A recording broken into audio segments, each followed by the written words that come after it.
Thomas. Sully. How are you, my brother? You're not in the Casa de Joyce, the palatial Casa de Joyce, I see. Looks like you're traveling. Yeah, bro. I am in the worst flea bag hotel I've been in probably 40 years. And it's an undisclosed location because I don't want to slam the city. But I'll just say it rhymes with Jasper and it's in Wyoming. And but I don't want to give it up. They're good people here, and we'll get into it. There's probably some good stories with it. But guess what, Pete? Tonight we got a great guest, an old friend from childhood and through the NYPD and through the years of maintained. So Steve McAllister, welcome to the Ten-Four Tavern. Thanks, Tommy. Appreciate it. Welcome, Pete. Good to have you, Steve. Yeah. So guys, so tonight we're gonna go through Steve growing up in Brooklyn. We're gonna talk about Little League Baseball. So any of you sports fans out there tonight, we got Little League Baseball, and then we got the NYPD football team and the rivalry. And Steve, I'm gonna be honest with you, I'm gonna beat you up a little bit. Like I do a Google search and SEO comes up FD Bravest football, and I don't see NYPD anywhere on SEO. So you guys got to get with the times there, man. So we just beat them the last 2 years. Well, I know, and then I also think there's a coincidence, or maybe not a coincidence, of you and your reign. Like there was like 14 or 15 years of straight wins, and so I think during my 10 year, I played for 10 years. We went 6-4. As soon as I retired, they ran off 9 in a row. Yeah, but you were. I might have been the problem. Okay. You were still involved with Pete, still coaching, and then the next year they lost after Pete stopped coaching, right? Yeah, I was the general manager there for till 2008, I guess, thereabouts. So you're a better exec than you were a player. That's exactly right.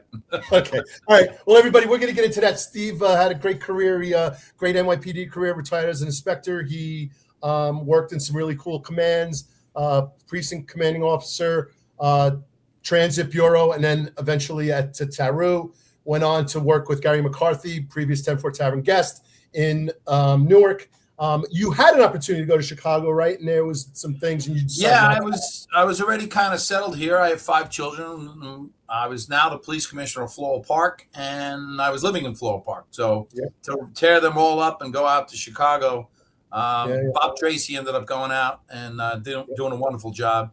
Yep. But Bob was willing to take his family out there. I was a big lift, and I was enjoying the challenge of being here in Floral Park. And protecting. You think about it, you get a chance to where you're raising your family, be the actual guardian of the people. So it was pretty cool. Yeah. And then he goes on to Floral Park, as he mentioned, the commissioner. And then you've done a lot of work with Perf. There's a lot of stuff going on. And then we're definitely going to talk about the football team. I think it's fun. And then, being you and Pete and some others probably involved, created the Public Safety Football League. And we're going to go through that. And then, the 9/11 game and all of that stuff. And just we're kicking it in the tavern, everybody. So I really appreciate it. Thanks for joining, everybody. So, Pete, any opening comments before we get into it with Steve? No, I never met Steve before. I'm looking forward to hearing his story, hearing about stuff. Bobby Tracy, I do know, great guy. I think he's in St. Louis now, right? Yes, he is. Yeah. Good man. I met him a couple of times. Well, I knew him from the job, but I met him a couple of times over recent years at IACP. So, yeah, good dude. But no, looking forward to hearing your story, Steve. Yeah, and we'll get into it, and there'll be some good stuff back and forth between the three of us. So, yeah, everybody, this is Ten-Four Tavern, episode 44. And because it is the tavern, Pete, I know you're having tequila, but what tequila do you got today, buddy? It is Corlejo tequila. It comes in this interesting-looking blue bottle here. It was very highly recommended by some folks. And tequila, Tommy, I don't know if you noticed, it helps regulate your glycemic index. So if you have prediabetes, it's a better choice than some of the other drinks out there. And I come to learn that it's high in fiber. So given a choice between Metamucil or tequila, I will always opt for the tequila for good bowel health as well. Got it. And not only that, but it balances your blood sugar too, right? Correct. Oh, yeah. No, it's a winner. I would start drinking it much younger if I knew. If only No, we did a tequila tasting at our house. We did a tequila and mezcal tasting at our house. We did a gift. You reach a good place when your kids are adults and you can do an alcohol tasting responsibly. Of course, we'll talk about responsible drinking as we always do on the Ten-Four Tavern. But we did a tequila and mezcal. And we happen to have in my hometown of Charlottesville, Virginia, one of the leading experts on tequila and mezcal in the country. And it was just really informative. And there are health benefits, and there's a big difference between pure tequila and the ones with additives and fillers. And that's why people go wild. It's the fillers, and they have the bad hangovers. It's the fillers. It's not pure tequila and mezcal. So for those of you looking for a cocktail that has health benefits in moderation, of course, tequila and mezcal, all the way to go. I'm having a Pinot Grigio because I am in this low budget hotel, and I grabbed what I could. But the staff was wonderful. And Wyoming, we can talk about policing in Wyoming because it is not Northeastern policing in its any way, shape, or form. I think I'm in a technical desert here. I think it will be insightful for the audience tonight to hear about 2, 3, 4 sworn member police departments in the state of Wyoming, lowest population in the country, and the little technology that they have and how they lean on things. So we'll get into that. We'll talk a little bit because I know, Steve, you've pioneered some technology in the NYPD and in Floral Park and in Newark probably as well. So we'll get into that. And Steve's drinking H2O tonight, high quality H2O. So again, we are in a tavern, but drink responsibly. So Pete, this is your cue. Yeah, man. Hey, if you got problems, you got issues going on, man, I'd like to say that it's okay to not be okay, but it's not okay not to do something about it, man. We all have our demons that we got to deal with. Take courage to ask for help. It doesn't take courage to sit there and suffer in silence, man. So if you got an issue, go get help. Talk to somebody. Doesn't have to be someone for your department. Could be a priest, could be a neighbor, could be a peer. But yeah, man, just take care of yourselves, because if you don't take care of yourselves, you can't take care of your family and you can't take care of your people. Yep. All right. Thanks. Good, Pete, for sure. George, I am in Casper, Wyoming, George Menig. So thanks for the comment. Appreciate you asking. Had a great drive from Denver to Casper. The folks here are fantastic. The cops here from all over the state, Chiefs of Police Conference here. Really cool. Great guys. George was the chief of police in Cody. What's that? George was the chief of police in Cody, Wyoming. Oh, I didn't know that. There you go. Well, look at that. Let's bring him up on the screen here real quick. So, yeah, so he used to live, but he doesn't take claim for being a chief. Very modest guy. So thanks, Chief, for dropping in and listening to Steve's podcast. So appreciate that.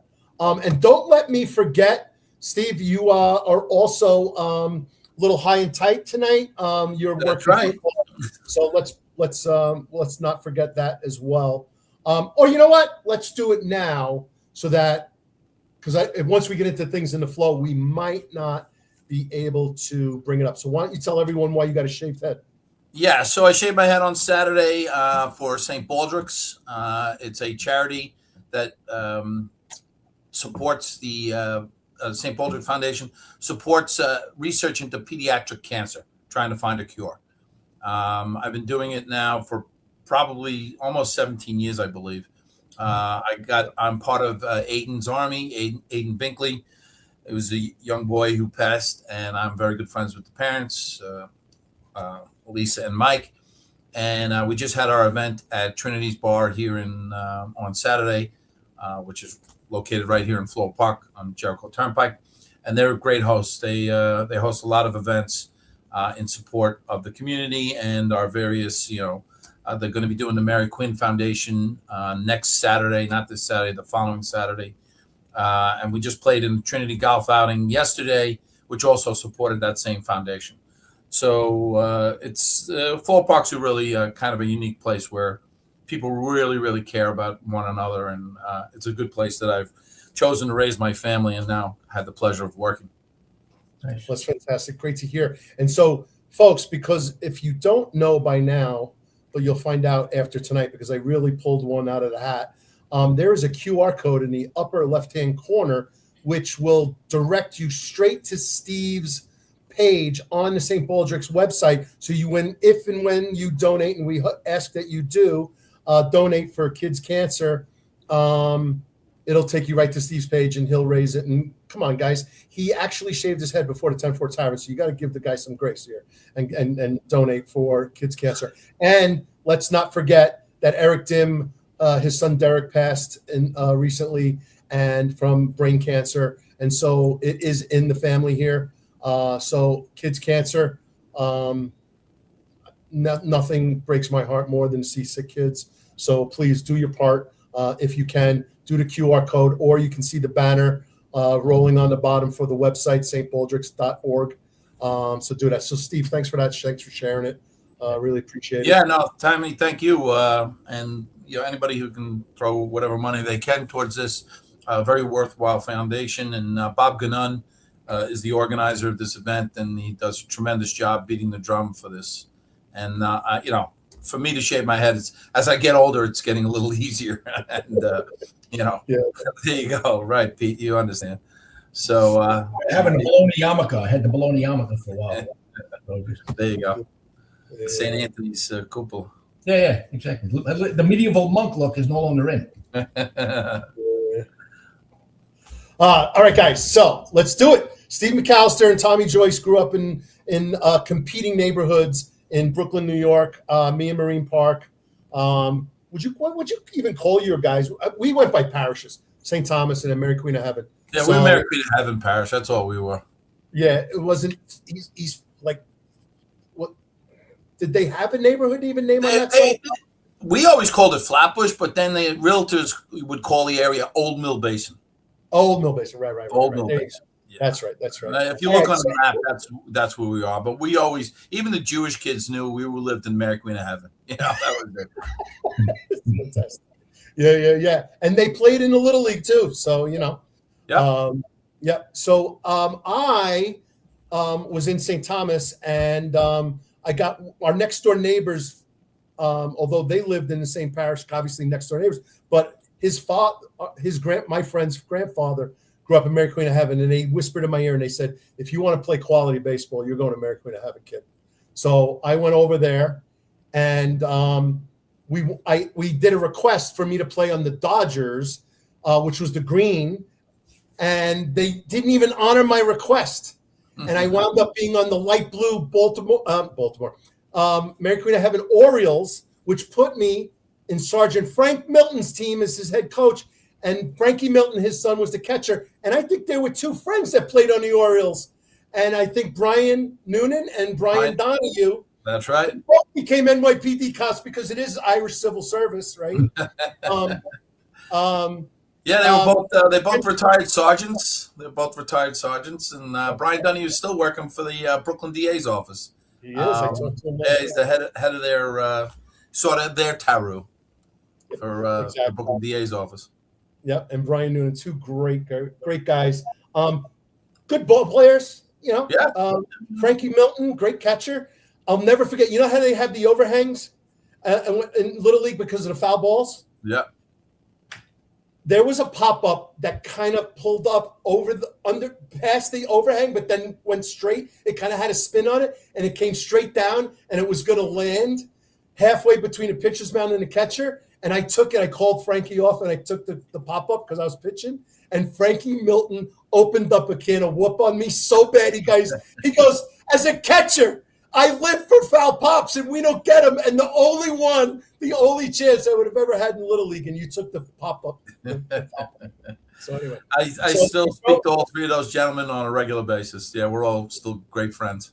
That's fantastic. George, I was not a Mariners guy, but we'll talk about Budgie Walsh later, who also lived across the street from me and spent a lot of time there. And the Schmitz, Jimmy the legend. Yeah. We'll talk about those guys too. But Steve, you're growing up, you're going through your parents, family, blue collar family, but you end up becoming, again, the Irish welfare, civil service. Yeah, my parents were both immigrants to this country. They were both Irish from Northern Ireland, Belfast and Uri. And they came to the country in the 50s. And my father got a notice, you've been drafted. And because he got drafted, they expedited his citizenship, which is nice. Okay. And then I have three brothers, Stephen, Sean, and Seamus. And we all went to Mary Queen of Heaven. And then I went to Xavier High School in Manhattan. Sean went to Nazareth. Is that where you went, Tommy? You went to Nazareth? No, my brother went to Zavarian, and then by the time I went to Grady, I went to Marshall. I'm a redger. Okay. I'm a car guy. Yep. Very good. And then Seamus went to Bishop Ford, which is now closed. But we're all So products. that's fascinating. Why 3 different schools? Why 3 different schools? They weren't smart enough to get into Xavier. So I don't know. I wanted to play football. And at that time, none of those schools had football programs. They all eventually did. But Xavier was one of the few choices. And St. Francis Prep, having moved out of Brooklyn into Queens, that would have been the first choice. A lot of boys from Marine Park, the Brooklyn Hurricanes, ended up going to St. Francis Prep. But then they moved all the way out to Queens, and that was just too much of a commute. Yeah, and that's where you did your Pop Warner, you did Hurricanes? I did I played at Marine Park, and then I ended up going all the way to the Hurricane Pee-wees. Then once I went to high school, I played for Xavier. And then upon graduation, I ended up playing for the Brooklyn Mariners under Pudgy Walsh. Yep. Okay. Well, there you go. I'll tell a funny story. I take the job, the test for the police job, and Pudgy asked me, "Hey, Steve, how come I don't see you up at Nazareth High School training for the physical?" And I inform him that I just got called for the police and I'm going into the next class. Well, he refused to speak to me to the point where he benched me for the next game. And I'm this 19-year-old kid, and I'm pissed off, and I'm like, I can't believe I'm getting benched. And the defensive coordinator at the time says, "Steve, you might as well have spit in his face. You're going to go play for the enemy." I didn't know anything about a cop-fireman rivalry, and then, of course, I get deeply involved, once I became a player for 10 years and then, helping to run the team for another 15. Wow. That's crazy to me because like those teams are like the brotherhood, but like for Pudgy to like hold the grudge like that is wild. Oh yeah. Wow. He was pissed. Wow. And so did you know the Schmitz, Jimmy Schmidt, the Mariners? Yes, I did. Sure. He was a quarterback. Oh, okay. Yeah. He lived on my block as well. Okay. Yeah. So, yeah. Yeah, tough kid. Okay, so you get on the job, 84, right? I came on in February of 84, and then I went to NSU 11, which turned out at a 7-8 precinct over right off Flatbush Avenue there in Park Slope. And we covered 5 precincts. We covered the 7-2, Sunset Park, Red Hook, 7-6, Borough Park, 6-6, and then Bay Ridge, the 6-8. So it was a nice introduction. I had some great guys. Dennis Keenan and Dennis McGoulahan were our training sergeants, and Tommy Doyle was my FTO. Yeah. And go ahead. As you know, Tommy was a legend, and Tommy kind of didn't want to do the FTO anymore. So I ended up, luckily enough, they started this new conditions unit. Do you remember TOPAC? Yeah. Yeah, the other police are coming, TOPAC. So anyway, Tommy and I ended up partnering for about 2 years. And that's who taught me the job. I learned from the best, and it wasn't my patrol car. That was Tommy's patrol car. And I was just a guest just riding around as the recorder. Yeah. And so keep in mind, Steve, there are some people that are either adjacent family members or just straight out, no affiliation to the NYPD. So some of the vernacular and terminology, try to, socialize it and simplify it for folks listening in. So what precinct do you end up being fully assigned to after NSU? So I never actually went to a precinct. I went right into Quality of Life Zone 11, which was TOPAC. I had worked hard with my father, and I always had 2 or 3 jobs. And then when I get on the NYPD and I go, this is what they're asking me to do. This seemed kind of simple and easy. So my activity was, I was pretty aggressive, and having grown up in the neighborhood and, knowing who the bad guys are, And I ended up making quite a few good arrests, and, my summons activity was right where I guess it should be. And the next thing you know, they selected me for this unit. I was a young rookie, and I get partnered with Tommy. Gotcha. The chat is wild for you, buddy. So you must have did somewhere along the line because there's a lot of love coming in. So Jason, Yeah, I didn't have a 2185. rabbi. I didn't have a hook because all my father did was make sandwiches for, in the deli on Flatbush and P, Dairy Dell. Well, if they were good sandwiches, that is a hook. I hate to tell you. That was, probably the best hook, The Dairy Dell. Classic. For those in the neighborhood who know. And then anyone who knows the Flatbush pubs as well. And then there's the old Lenny and John's Pizzeria and Frank's, and there's arguments about which pizza's better. I actually thought Apollo had the best pizza on Flatbush. I would agree with you. I think Apollo is the best. Although there's still people that go to travel into Lenny and John's today. Bob Gannon, matter of fact, told me he was just at Lenny and John's recently. The guy who runs St. Baldrick's. It's unbelievable. It's fantastic. And I think that's what we're missing from the city. And Pete and I talked, and Pete, you could chime in. We did an episode where we took up half the time with Mike Marino. We did some restaurants and stuff. And then all the old spots back in the day. And then they're going away little by little. And the Lenny John's, so it's great to hear. So you get promoted as sergeant at Topac? So, no, I went to public morals first. So I went to Quality Life Zone 11. Then I did SNU, Street Narcotics Zone 11. I did that for about almost 2 years. So Quality Life for a couple of years and SNU for a couple of years. And then I get into public morals. And my office never changed. I stayed in the 7th and 2 precinct. It was like, I changed offices basically. And then I went to Manhattan. Jennifer Levin had just gotten strangled in Central Park with Robert Chambers at, whatever. And my job at that point as a young police officer was to go and look for underage women in all the bars, restaurants, and clubs in Manhattan. It was a terrible job to have as a 26-year-old young guy. Yeah, horrible, terrible. And my partner and I, Bobby Uskadegi, every Thursday, Friday, and Saturday nights, we worked 6 at night to 2 in the morning, and we had a lot of laughs, a lot of fun. Had great people. So Eddie Mullane was on my team. You remember Eddie? Yeah. Eddie retired chief, and Mike Walsh retired. I think Mike retired as an inspector. He was our sergeant. We had really, really good people. Hector Aracena was on my team. We had a lot of fun. Al Rivera. Wow. I feel terrible. That's you should not have had to be put through that.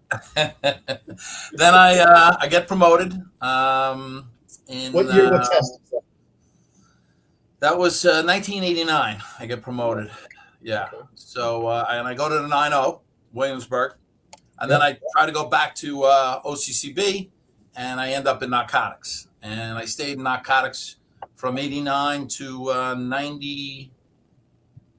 96. Wow, I had to think about that. Yeah, 96. You got to remember, there were no exams. The 1988 lieutenant's exam was that one that lasted forever because they made a B list, and it became the subject of a lawsuit, and that list just went on forever and ever. So that 88 list lasted almost 8 years, and by the time we never had another test, and then we finally took it. I got promoted in 96 to lieutenant, and then took the captain's test, and I got promoted in 99, and then deputy inspector in 2001, right after 9/11, and then full bird in 05. Gotcha. All right, so let's get sergeant. So those are the assignments, but where's the stories? Your public morals, great stories. You gotta have one story that you gotta tell. We are in a tavern. This is a storytelling venue. Public morals. So we had a guy we called him the ultimate weapon. And anybody who worked with him will know who I'm talking about, but I'm not going to divulge his name. But he was the kind of guy that if he took a shower, shaved, and put on $1,000 Armani suit, he'd look like an unmade bed. That's what he was. And he smoked these little Moore cigarettes, these little tiny things. And this is when you could still smoke in the office. And I'd go home and I'd literally dust a pack of Moore cigarettes off because his desk was right behind mine. Anyway, Patsy could get into any house of prostitution, gambling den in Brooklyn. He did not look like a cop. He was the like I said, the ultimate weapon, the ultimate undercover. So we go to a Russian hookah house, house of prostitution down in Brighton Beach, and we send the ultimate weapon in. And couldn't send me or Frankie DiMartino or any of the other guys because we look too much like cops or too young. And Patsy goes in, and we had a code word that when the deal was done, and it was Gumby. So all of a sudden, over to Kel, the listening device, he's wired up. The woman had asked him to disrobe in order to complete the deal. So he takes off, he disrobed, and he says the word Gumby. And we're about to jump out of the thing, and all of a sudden, one of the detectives, Jimmy Cronin, reaches over to the sergeant and goes, "Yeah, I'm not sure. Let's give it a few more minutes." Well, you know what? A couple of minutes is like you're up there, and you're now, standing all together waiting. So we finally go hit the door, and we send the two female detectives in the door first. We hit the door, and then they go in, and there's Patsy, no pants on, black socks. He's at attention. and he's mad at us because we didn't hit the door, and he knew what we did. And he's going, "Sons of bitches, you left me in here." And I can't even stand up. I'm laughing so hard, like the tears are going down. And he's gone. And the female detective's with us, or Allison Opus, she starts screaming, "Patsy, put on your pants!" It's just too funny. And of course, all the workers, the sex workers, thought we were out of our minds. They were like, "Who breaks in the door?" And just starts laughing at everything. Well, if I didn't know any better, I would swear that someone filtered that to The Wire, because Jimmy McNulty, for the Wire fans on the audience right now, Jimmy McNulty went undercover. He wasn't full-time, but he did a case to penetrate Eastern Europeans and Russians and the Greeks in season 2. And he went undercover in a prostitution, and he too went a little too far. So, I'm thinking somebody on your team might have been a consultant for The Wire. I'm thinking. I think there were quite a few guys consultant for The Wire. Yeah. So, all right. So, Lieutenant, where did you work as a lieutenant? Lieutenant, I was up in the 2-0 precinct in Lincoln Center. Very nice. So Gary. How I meet Gary McCarthy is we're both playing linebacker for the NYPD. And then he was always one rank ahead of me. When I got promoted to sergeant, he's getting promoted to lieutenant. And then all of a sudden, he's the CO of the 2-0 precinct. I'm looking for a home. OCCB tells you they want you to go out. The job at that time wanted you to get some field experience out on patrol. That's a Kelleher thing, right? It was a Patty Kelleher. And I had worked for Patty, and I think, this is all going to get taken care of. And he said, no, you need to go. Yep. So I go to the 2-0 precinct, and I had a wonderful time up there. That was a great command. Beautiful place. Met some wonderful people. Nikki Vassallo was the community affairs officer there. And the big Nikki is just one of the nicest human beings you'll ever meet, knows everybody. Then I got body snatched by internal affairs. Oh, yeah. I tried to go back to OCCB. I tried to go back. Artie Storch, you remember Artie? He was a inspector. Yeah. He had Brooklyn South. He wanted me to take over Brooklyn South major case, investigations. And I said I would love to, and it's a nice gig. And the next thing you know, I called up about a month later, and I talked to Scotty Gallo, the personnel officer for OCCB, and I go, "Hey, Scotty, what's going on? I haven't heard anything." And he goes, "IAB has a hold on you." And I go, "What do you mean? I didn't do anything. Why would they hold me up?" He goes, No. They want to pick you up, draft you." And I'm like, "Are you kidding me? This is bull." I was not a happy camper. But anyway, I went there, and it was actually a good experience in that it opens your eyes to a lot of things that, you just don't know when you're just working out in the field, and you get a look behind the curtains, if you will. 90% of the cases we get, don't have any merit, but there are that 10% that you're like, whoa, okay. I was fortunate that we had just absorbed the Department of Traffic. So I took over their investigating them. we probably could have arrested about 50% of that command at that time. You know, they didn't get paid well. They were always doing something wrong, and it was just they were the command with the least amount of rules coming into the command with the most amount of rules, and it was not a good transition for them. It's an interesting perspective. Pete, you were going to say something? No, look, I think the internal affairs gigs, are important, obviously, because you have to have integrity in your organization. But I think the most important thing is to have guys who have done the job go in there. Because as we knew, there were people that went in there just to get their gold shield that never got punched in the face, never struggled with a prisoner, never did the job. And then they're going in there judging people who are out there doing those things. To see guys like you go in there, I know a lot of guys went in kicking and screaming, but I think it's vitally important because you've done the job. You understand the challenges that a cop faces, good, bad, and indifferent. So, yeah, man. Well, that was a policy developed by Ray Kelly. Exactly what you just said, Pete. He says, he wanted people going there. It wasn't going to be the land of misfit toys any longer. He was going to get experience in, investigators, guys who had, done the job, if you will. And now when we see a case, we're like, we know this is bull, or we're going to prove that it's bull, or not. If there is some truth to it, that's what I used to. So now I take over training in internal affairs because my last couple of years I ran a high-tech task force as a sergeant, and we did training narcotics officers from all over pretty much the tri-state area, but we got drop-ins from all over the world and all over the country. Yeah. And it was great. It was a task force with the FBI, DEA. I had a lot of great guys who were field guys that were instructors, and we teach other agencies. And now I'm in internal affairs, and they want to take that same kind of concept and now break it. So I was able to assemble my own staff with some really, really good people. Hector Aracino, who had worked with me in public morals, ends up becoming one of my sergeants in internal affairs.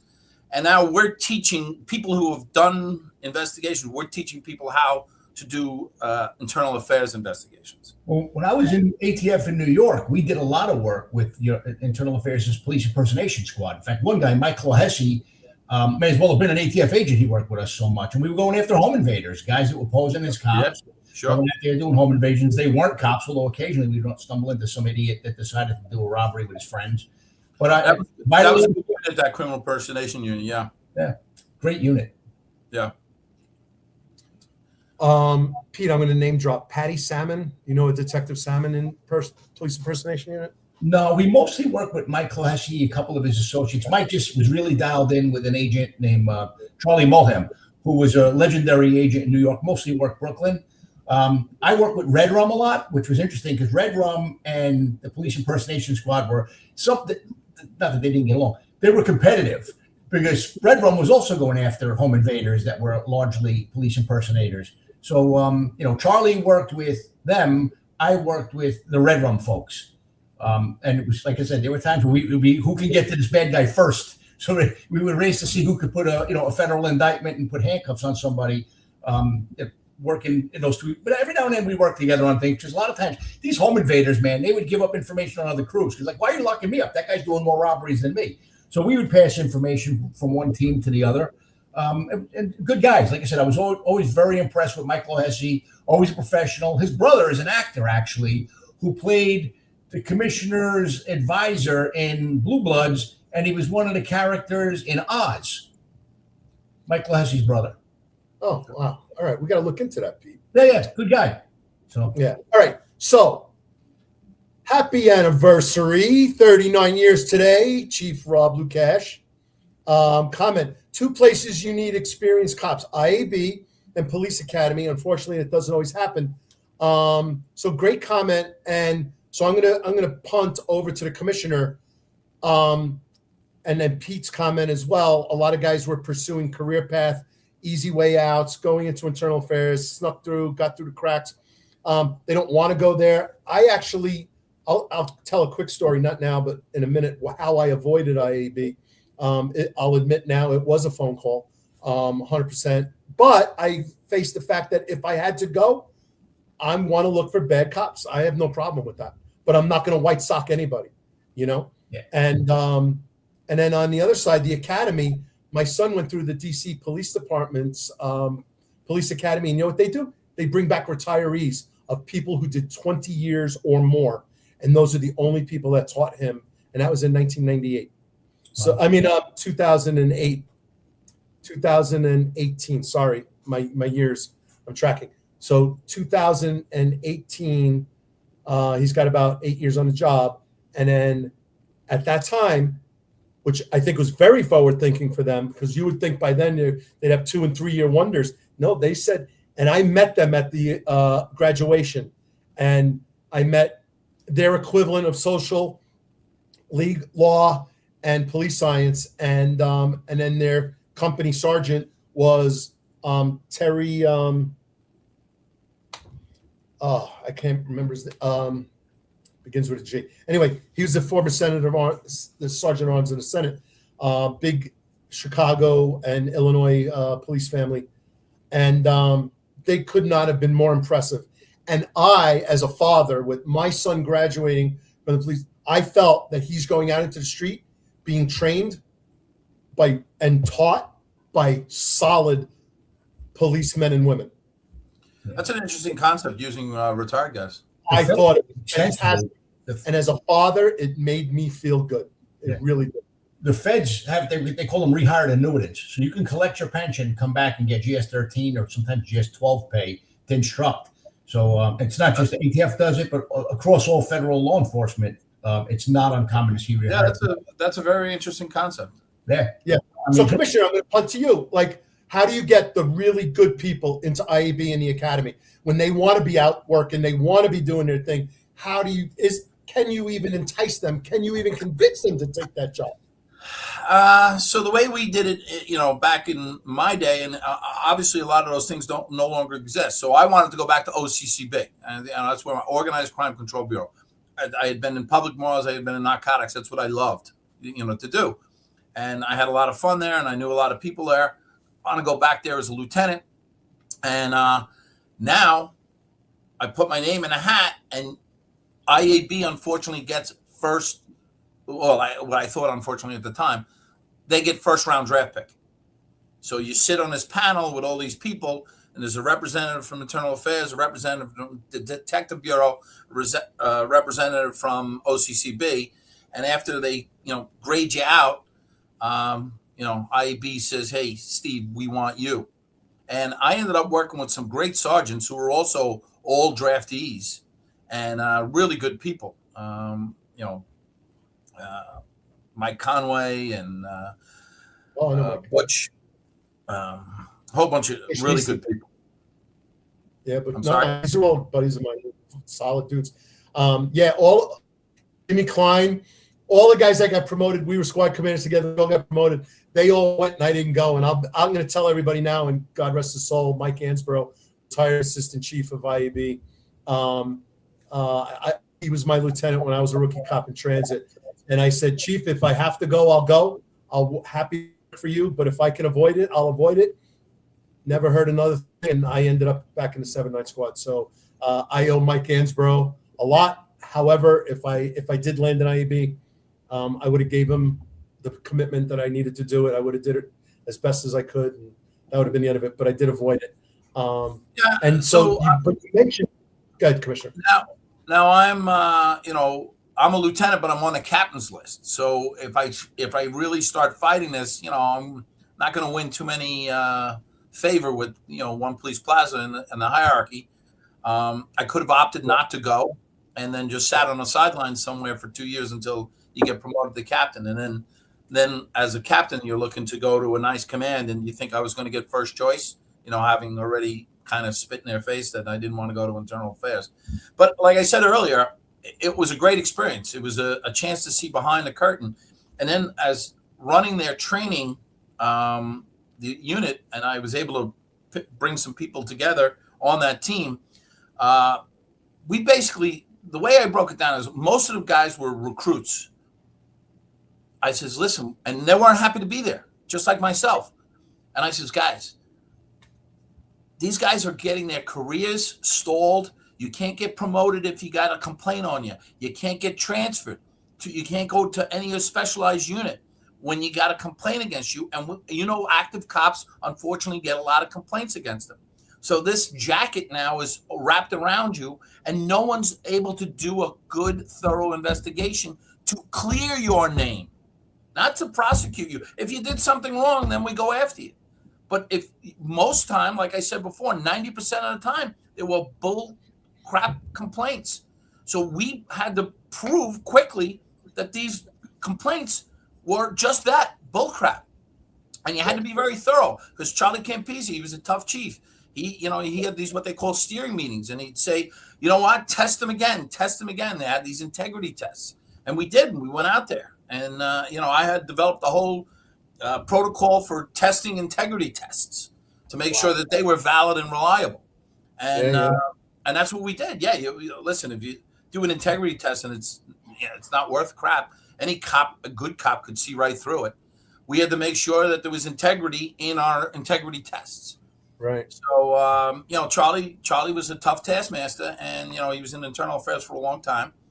And I did my 2 years there. I did a little less than 2 years. I got promoted to captain, I think, with about 22 months in internal affairs.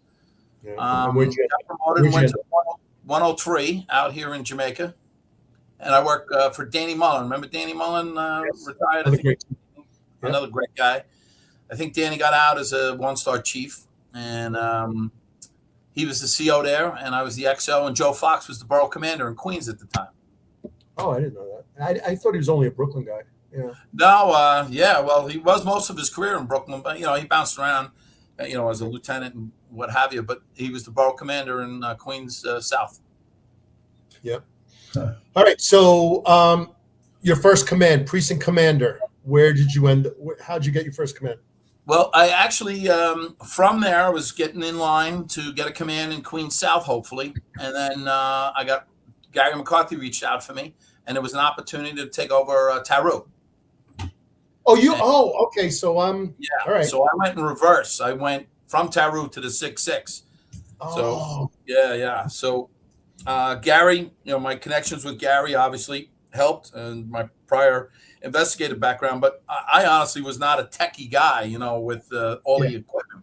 You learn, and you learn from the best, because as I learned. But John Sandrini was retiring. I'm sorry, he was leaving, and there was a vacancy, and they asked me to, fill that role, and I did, and I went there, and I worked there from when did I get there? 99, 2000 to 2002. Okay, so were you there with John Hines and John Ross? Sure, absolutely. Those two of the best detectives you ever get. John Ross, we worked. John Ross was in my PMD team, so we knew John from Vice, way back. But John Ross and John Hines, great phone guys. They're just unbelievable. Let me tell you something. I'll tell you a quick story. So we got a homicide perp in the 7-9. We think it's a male trans dressing up as a woman up in the Bronx. We think they're in the Edenwald houses. Oh. We get up, and this is dial-up on AOL in 2001. And John Hines and John Ross show up in our office. They set us up. I got my computer in the CO's office, and we're up on this thing, and it's like literally the dial-up with the dial tone with the right, and then we're literally watching the phone we're up on hit cell towers, and we're deciding when we're going to go and make the apprehension. And I'm sitting there, and the sergeants are sitting there. I got John McGee and Phil Reese, and I got all the detectives. George Farback, who's been at Ten-Four Tavern, drop in. Kevin Slag, I mentioned the biker guy, and holy cow. Like, we're sitting there, and this guy is bouncing from cell phone to cell tower to cell tower to cell tower to cell tower. And I go, guys, I think the call is like when he finally settles in one location, we'll know he's in that apartment, we think in the Edenwald houses, and then we'll grab him. But now that he's bouncing from cell to tower to cell tower to cell tower, remember, people, this is 25 years ago. And the technology's just come up. And I guess John Hines, John Ross left, came back the next morning, And I was like, look, we got really good stuff. He's definitely in the area, but he's bouncing all over the projects over there. And I don't know where he's going, where he's laying his head every night, but he's bouncing from cell tower to cell tower to cell tower. So when we lock him in, when he sits on one cell tower, we're thinking we're going to go and grab him and just keep an eye on it. We'll send the troops up and we'll go do it. And then they look at us and it's like, yeah, maybe you weren't listening. You can be in the same apartment and bounce from 2 or 3 different cell towers at the same time from the same apartment. Because if you're in one room or another room, especially in a very densely populated where there's a lot of antennas and everything, right? I was like, wait, we've been sitting here for almost 2 days and the guy's never moved from the same apartment? So we finally got the guy on day 3, but we wasted 2 days. But I'm sure the boys put in some overtime slips and they were fine. You know? Those same 2 guys. They were mollified by overtime. Yeah, those same 2 guys had a huge role in. Remember, we had Chris Feistel on, and we talked about that case that I worked in, Bronx homicide, that he worked in Colombia with the murder of Donald Pagani. Those gentlemen did an amazing job in tracking some of those guys down. It was a crew to places in Queens, and I think John Ross was working for EDNY after retiring. He got a great offer from them. We couldn't keep him. He was a first grade detective, doing well. And Eastern District gave him a great offer. Yeah. And, brilliant guy. He was amazing on that case. Amazing. Yeah, he's a real smart guy. He knows his stuff. I don't know if there's too many better than him in the country. Yeah. Okay, so I'm sorry that I don't remember the flip flop. So why did you leave? Well, no. You know what? Give the troops in TARU some accolades, setting up rooms.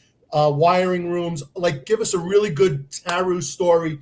Again, not giving up some trade craft, but like for the listeners to understand the level of effort that went in and the technical acumen of these people. They are phenomenal. I love them. I loved using them, just like I love to use the ESU guys on high threat, high risk entries. And then us detectives, pinky rings, fedoras, the whole bit. We stand back. We wait for the boys and girls to clear the room and do all that stuff. But yeah, leaning on TARU when we had those kind of operations, give us a really good story coming out of TARU. Well, and then, there's literally, we're involved in almost every major case in the city. We end up doing the guys that are wearing the hats and out in the field. We're doing all their super secret squirrel stuff. The wiretaps, the eavesdropping, the planting of devices, recording video and audio in cars and houses and garages in businesses down in Mulberry Street. We had guys like Joe Bonifetti and Joe Vincent. I mean, these guys were just brilliant in what they could do from a technological standpoint. Sammy Panchel. Sammy. Yep. Yeah, Sammy, great guy. John Hines and John Ross, as you mentioned before, just really, really super talented people. So, you're familiar with the show? It's on Netflix, Homicide New York. Yes. They recount cases, and they had season 1. Well, season 1, TARU was the backstory on about 3 or 4 of those cases. The big one was the, and I know Roger Perino. I'm very good friends with Roger. Wait, hold on, New York. I'm sorry, New York Homicide. That's Oxygen, right? No, that's Netflix. Bobby Boyce's. Boyce's is on Oxygen. This is a different one. That's correct. This one's on Netflix. Okay, sorry guys. So Claire, but don't miss out on Bobby Boyce's show, New York Homicide on Oxygen, but also check out the Netflix show. Bobby's is tremendous. He does a great job. Former. He was the precinct commander in the 6-7 when I had the 6-6. We used to sit at CompStat together and make fun of everybody. So it was a good time. Good. But anyway, going back to Homicide New York. The first season, they cover the Carnegie Deli homicides. Yep. And the girl upstairs and the marijuana drug deal. Yeah. Correct. Yeah, they were like sort of these musician hippie types, and they were in the marijuana trade. Not bad people really, but they end up getting ripped off by these 2 guys, and the guys ended up killing them. I think there was 4 or 5 people. I can't remember now exactly how many. But anyway, we review we pull the tapes right away. We were reviewing the film from there, and sure enough, we see the guy touches the banister. We tell crime scene, dust the banister. They get a print off a guy out of Newark, New Jersey, and we go over there and we track them. Help the squad, track this guy. Roger Perino was the squad commander at the time for homicide, and Roger, I know from the NYPD football team. Believe it or not, he played defensive end back in the day. He was a good guy. But the Wendy's homicide, he backed you up, right? Yeah, absolutely. Tell him that. So then the Wendy's homicide, another horrific murder scene. I think over in the 111 or the 109 in Queens, where he was an old boyfriend of one of the workers. They jumped the counter, take all the workers downstairs, and they ended up shooting them all in the back of the head. They took a phone from one of the victims, and we were able to track that phone right out to Long Island, and they arrested Jonathan Taylor and some other guy. I can't remember his name right now. Did you say this was the Wendy's case? That's the Wendy's. Yeah, Wendy's homicide. Oh, yeah, so Kenny McKeel was the division captain in Queens for that case. Okay. Yep.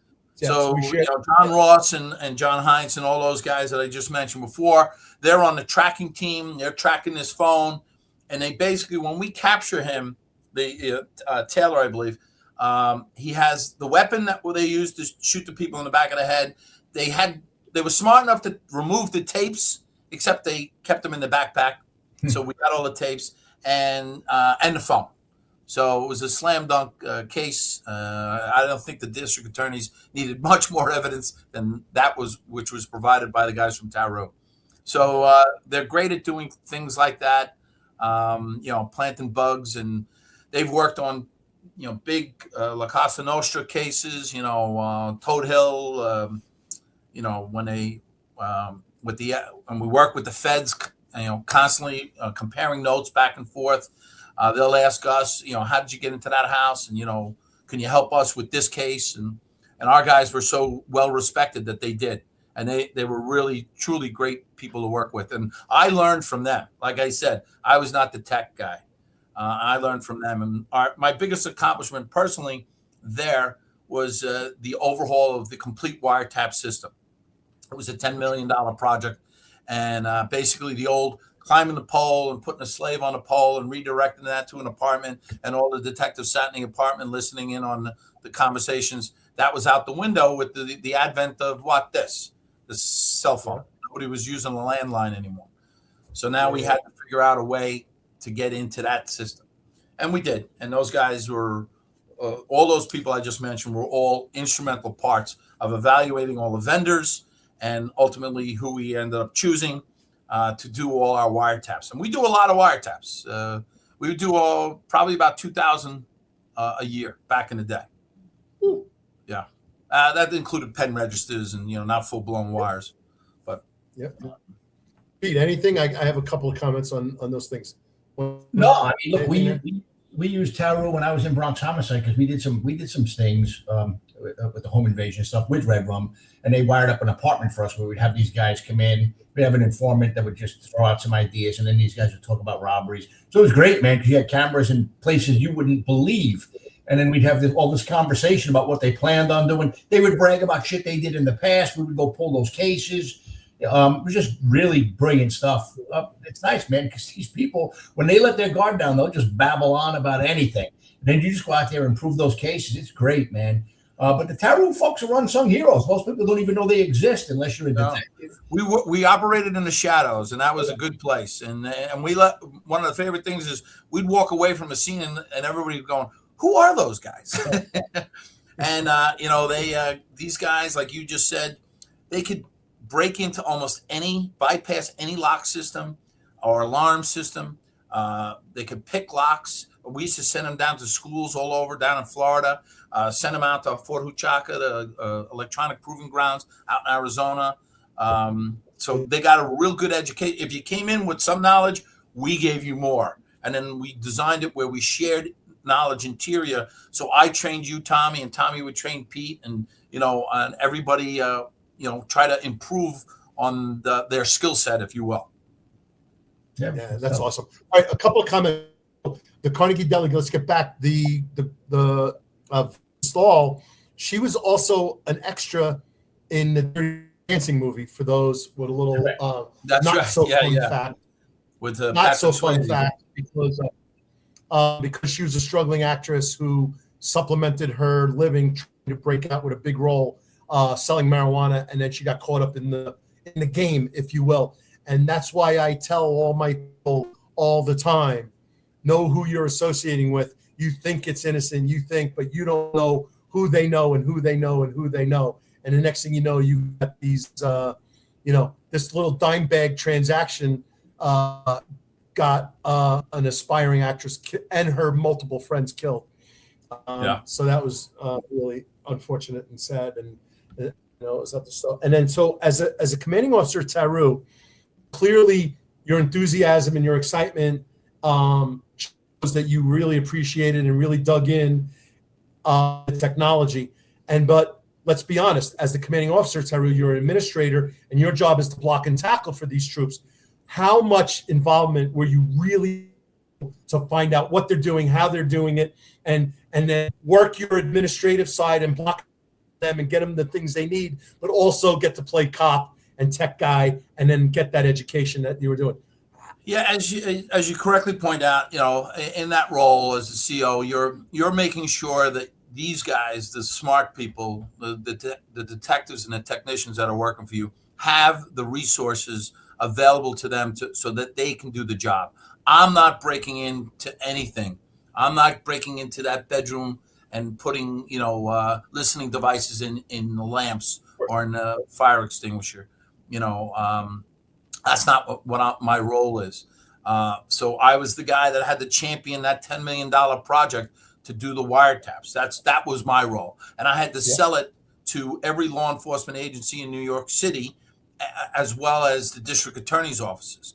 And you can imagine the district attorney's offices, they weren't championing that. The first guy was Jack Ryan out in who worked for the judge, Judge Brown in Queens.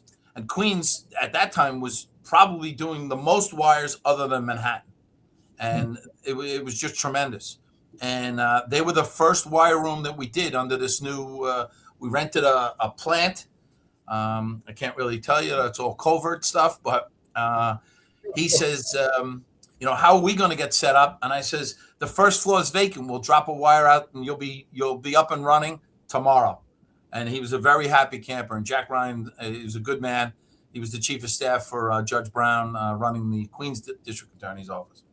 So that's what my job was, to sell that to, George Brown was the chief of OCCB. Obviously, most of our wires were OCCB wires. I had to sell, George Brown, who's a very smart guy. He was a lawyer himself. And thank God I had Al Matarazzo up there, who's the XO. Best. And Uncle Al. Uncle Al, thank God, because he made things easy for me, because George could be a tough customer. Well, you know what? Eventually, they figured it out. It's a tavern. It's a tavern, and man. So I'm going to let Pete and you share a story about Uncle Al, and then we'll be right back, and then we'll move on to the next section. Yeah. No, when I was in Bronx Homicide, shortly after I got up there, Al Matarazzo became the chief of Bronx Detectives. Prior to that, we had Chief White, who was a good guy, and Chief Camadenner, who I thought was fine. Some people didn't like Charlie because Charlie K. Yeah, he was rough on you, man. If you weren't fucking working, he was tough. If you were working, that guy would move heaven and earth to get you the resources that you needed. I got most of those bosses who had a bad reputation for being tough.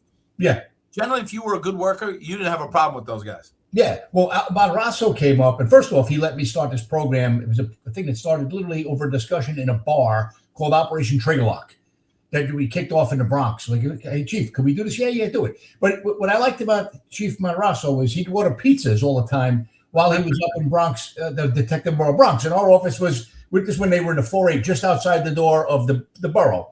So he'd see me, and I'm a newer detective. I don't know, most chiefs, they were polite to us, but they didn't treat us like that we were at their level. You'd be, Pete, what are you doing, Pete? I'm like, I just got back from court. Come on, come inside. The next thing I know, I'm sitting there eating pizza in his office with him, because he'd always order these pizzas, but he didn't want to sit there like a gavone and eat the whole pizza himself. But what a great guy! What a just a genuinely nice boss to work for. trusted his people. I would say probably the best chief I ever worked for.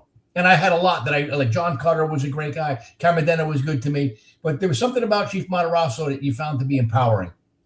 Well, Uncle Al, as we refer to him, I'd go up to OCCB, for whatever reason, especially when I was the CO of TARU. And Steve, you want an espresso? I go, hey, boss, I don't really drink coffee. Now I do drink espresso. That's the only one I will drink.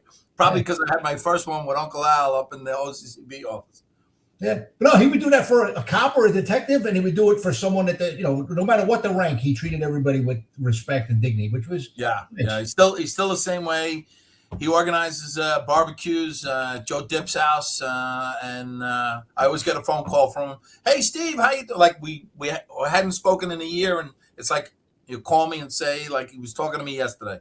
What are you doing? Come on out. Just a total gentleman. I think his daughter's a big shot on the NYPD. She is. And I saw Al Matarazzo 2 years ago at the Floral Foundation dinner in Manhattan. It's the same guy. Hasn't changed at all. He even looks the same. He considering I left the NYPD in 2001. He looks like he aged about 10 minutes. Yeah. He's got the Dick Clark. Yeah, exactly. The Dick Clark. NYPD.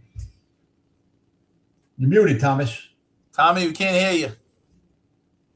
All right, sorry, muted. There you go. Sorry, Marlon. You taught me well, Marlon. Inside, if you know, you know.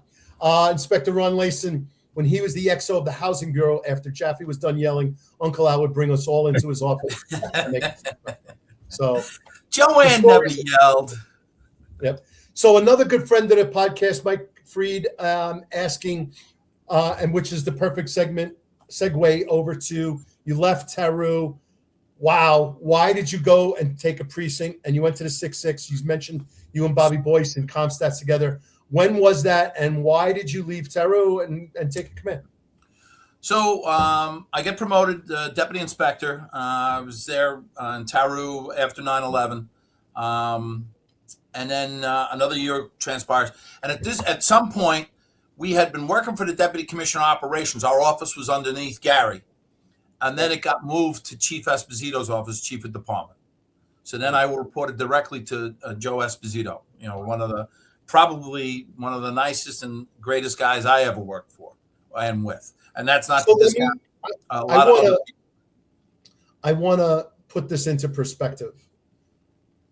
Not only do I agree with that, and Anamone is coming on in a couple of weeks. He's committed so far. When I think about how great they were and Dunn as well. So if you think about Dunn, Anamone, then Dunn, then Espo, not only were there 3 chief of departments in succession and 3 of the greatest chiefs of department in the New York City Police Department history, but think about nationally in history, 3 of the greatest leaders. And I'm getting a little choked up because I worked for all 3 of them and I know who they are. And I'm not saying that anyone I didn't work for wasn't great. I don't know. But think about the magnitude of how influential and how important these guys are. And I'm not going to talk about police commissioners. That's a whole different story, and it's a different role. The chief of department is a different role than the police commissioner. It's a different conversation for a different time. It's a lot of good ones, a lot of whatever. Those 3 guys, for me, were the most influential. And even though I did interact with all 3 of them in different ways, not super close, Espo mostly, Done a little bit, Anamone even less, but at CompStat all the time, they influenced me and my peers in the squads in Brooklyn North during those periods of time every single day by the way they carried themselves and the way they behaved and what they expected, and that message was clear. So, Espo, Joe Dunn, another great man. Joe actually assigned his son, his young son at the time, who was a cadet, to TARU. It was right. They lived not too far from where our office was, our main office. And it was, convenient for him. And then, of course, he gets assigned to me 9/11. And, buildings are dropping and, it's a bad day. And I'm afraid that Joe Dunn's son is going to get killed. And then, of course, Joe Dunn, we think he gets killed in one of the, things. So I had to tell young Joe, you can't stay with me. I think I'm going to get killed. You got to leave because, our men and women were all down there trying to assist as best as possible, in what was going on and transpiring in the World Trade Center. Yeah. Yeah. And, I mean, you can certainly go as much as you want on 9/11. If you want, I mean, that could be an entire episode clearly, but if you want to just share something really quick, not because it's not important, but because it really does deserve its own 2, 3, 4 hours, multiple episodes. My guys, they worked tirelessly. Again, all those names that we threw out, and we had 150 people working in TARU, and all really good people, all great people. Obviously, the skill level wasn't all the same, but we're trying to find anybody in those piles, anything. And we had devices that could wake up cell phones or wake up pages. You got to remember, back in 2001, people were still using pages, Right. And we had these devices, and we were able to locate one of the black boxes from one of the planes that had crashed in, just trying to bring some solace to the family, the grieving families. And it was tough. It was very emotionally draining on these guys. They were totally, totally exhausted, working, around the clock. And they were fruitless searches. We weren't finding anybody. And you know how frustrating that can be when you're working, 12, 14 hours, whatever it is. No one was going home, working every day. We took over Verizon, building our relationship with the phone companies because of the wiretap business. We were in the phone company on Varick Street, right across from the First Precinct. And basically, we lived there, in that building. On the first floor, I slept in the manager's office on a futon. And that was our temporary headquarters for about the first month. And then we, came and we were turning out of Stuyvesant High School. We meet on the 12s with emergency service, go through what the game plan, what happened the night before, and what's going to happen on the day of. And each one of the ESU teams that went out, they were accompanied by at least 2 to 3, my detectives from TARU to kind of try to electronically assist the emergency guys as they're digging in the pile, and this is when it became more of an organized, search for people. Right. Yeah. So it was real tough times, and I couldn't have been more prouder than a group of people. Yeah, no, I certainly appreciate that. And I think the audience does as well. Pete, like, just share with Steve, because some of the audience knows, some they might not know, but you had just left and went over in ATF. And so you got an awakening, and Pete has a story that Steve, you might not know. So. No, I was down there I got there right after the first plane hit. It was down there for days, man. When the South Tower fell, actually sought cover under a fire truck, man. It was parked between the two towers on Church Street.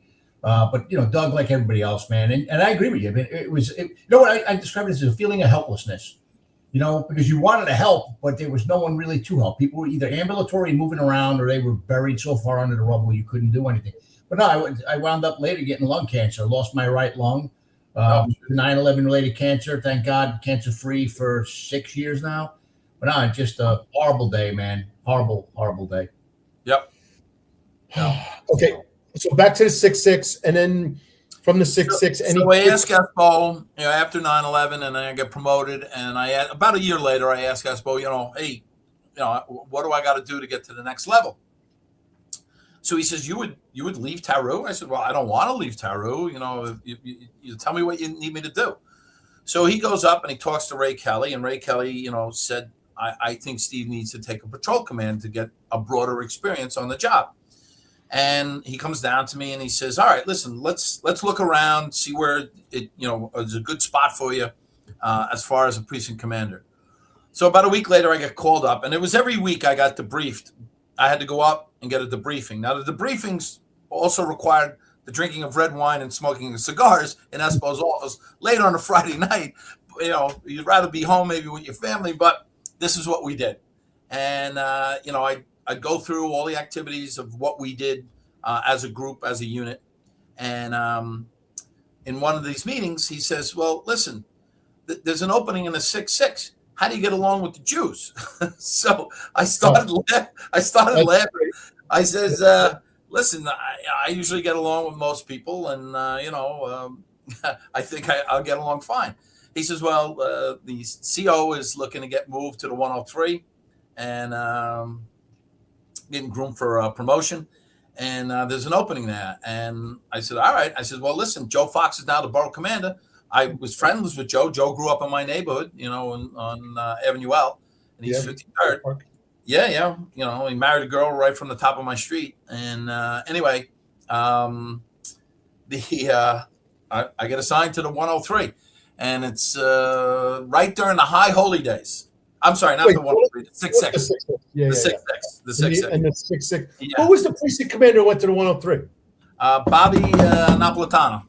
Oh, yeah. It's good. A viewer of the Finest Unfiltered podcast. Good. Yeah, Bobby's good people. So anyway, he leaves, goes to 103. I'm now taking over to 66. And I had Mike Malisi and Vinny Galino as my community affairs officers, who basically showed me the ropes, showed me what I needed to do. And I was very fortunate. Again, I had some I rotated XOs. I had a lot of good XOs. They came in, they stayed for a cup of coffee. Pete de Blasio, Jeff Fortunata, Mike Detto, a lot of interesting guys. But my lieutenants were top notch. I had really, really good lieutenants, and most of them ultimately ended up becoming captains, inspectors, and even chiefs. Kenny Lear ended up retiring. I think it was a 2-star chief out of the Bronx. So Kenny was good people, and he was my ICO as a lieutenant.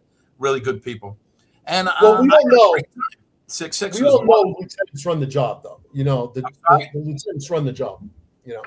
Lieutenants still run the job. Yeah, that's true. You're the foot soldiers. You're out there actually in the field. Doing. When I think it is, and this is, I am biased.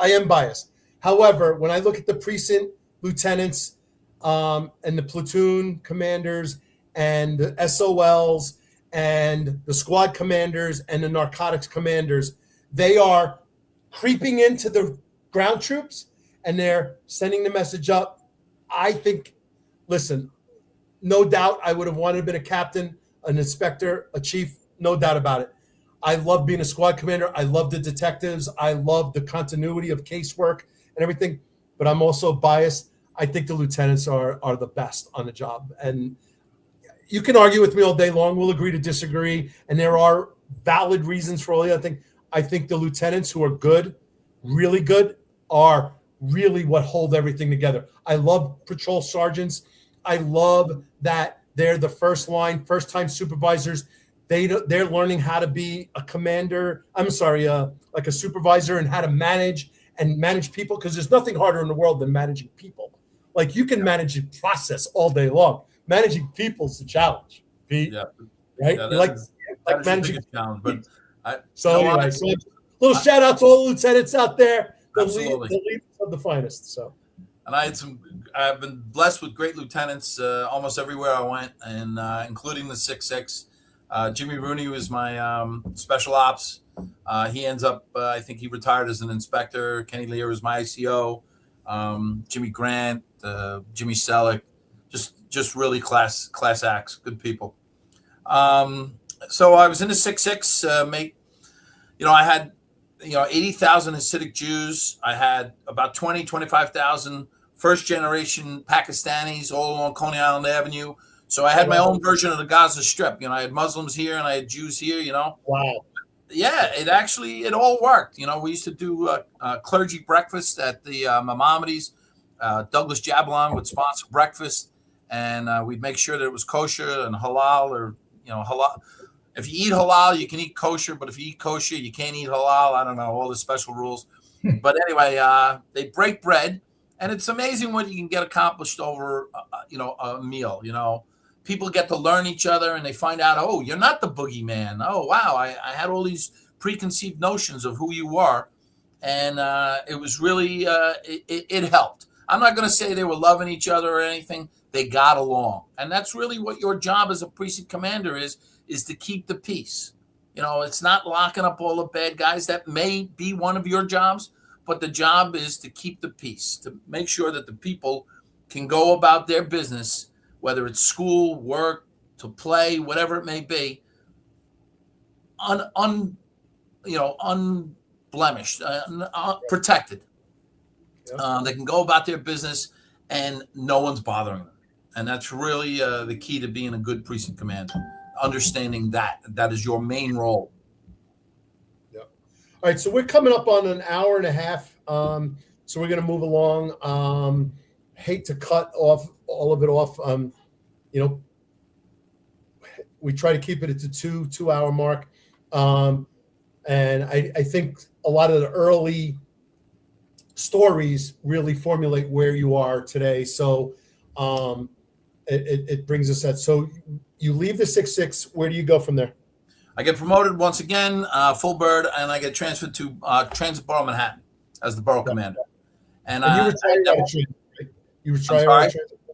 You retire out of transit, or no. I ultimately ended up back in One Police Plaza running CompStat under operations. Deputy Commissioner Operations, and at that time the commissioner was Phil Pulaski.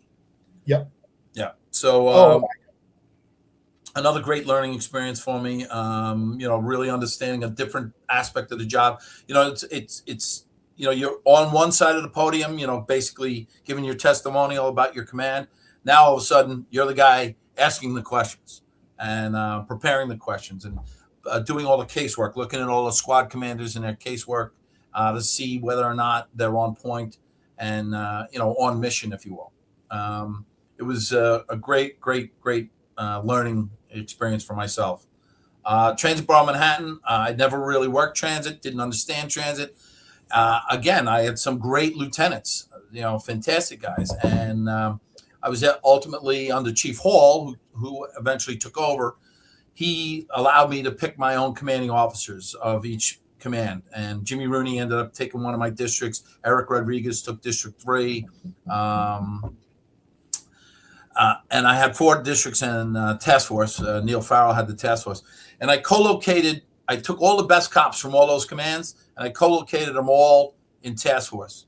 And then we went to school. We learned from the guys that knew how to identify pickpockets, knew how to identify, any of the crimes that affected us on a daily basis. And we went to school for a week on these guys, and then we deployed them out in the field with the other guys as mentors. And they became the tip of the spear for me. And we really shook things up in the transit world. It was a lot different back then. We weren't just doing gatekeeping, who's going through the gate.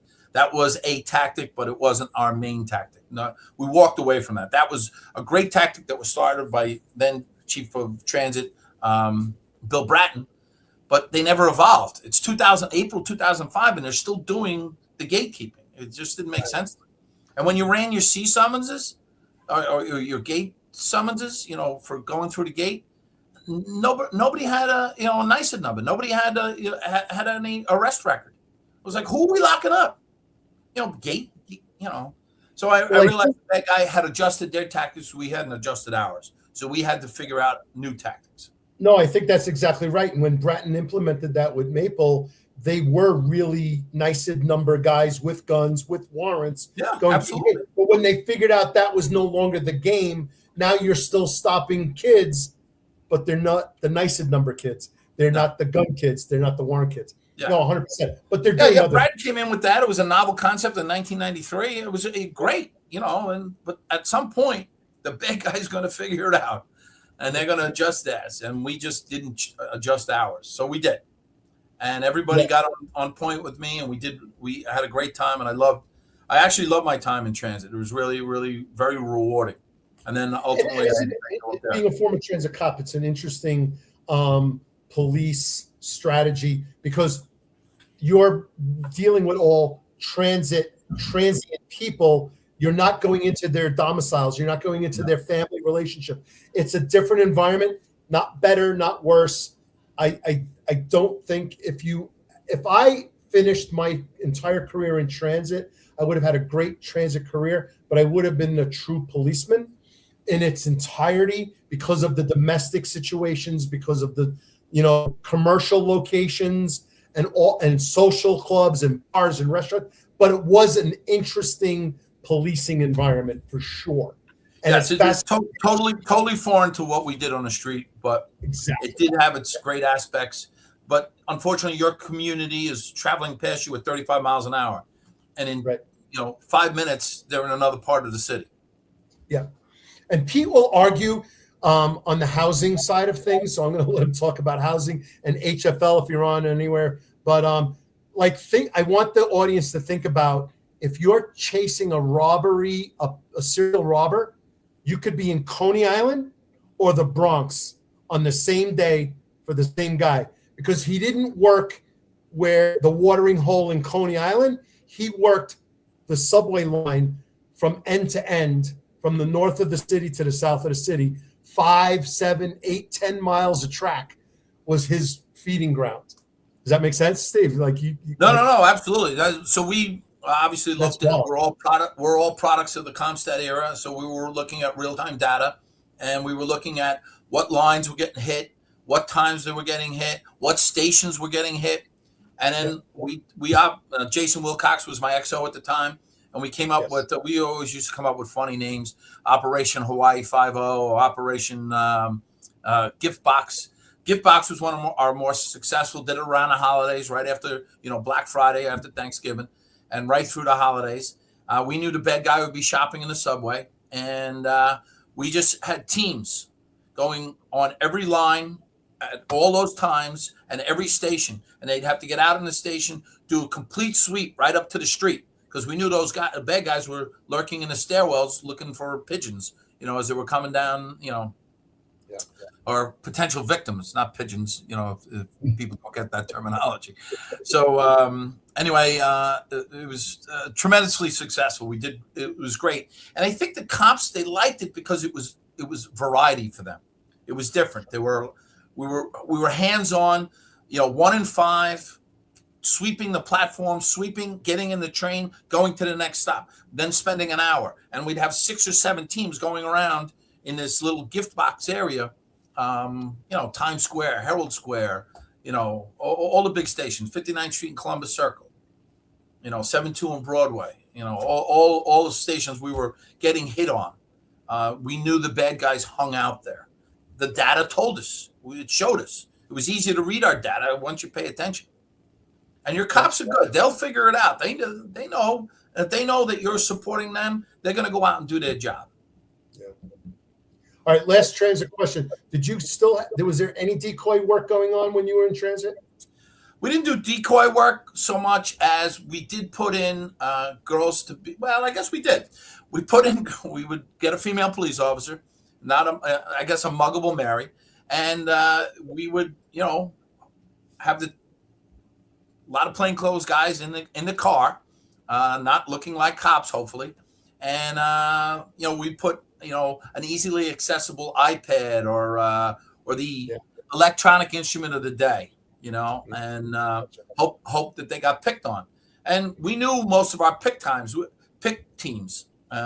We actually made a deck of cards with our 52 most likely suspects, and it was a plain deck of cards, and it had all their biographical information on it and their arrest record. Most of these guys, it wasn't their first or second time. Most of the guys that qualified for the cards had at least 20 hits in the system.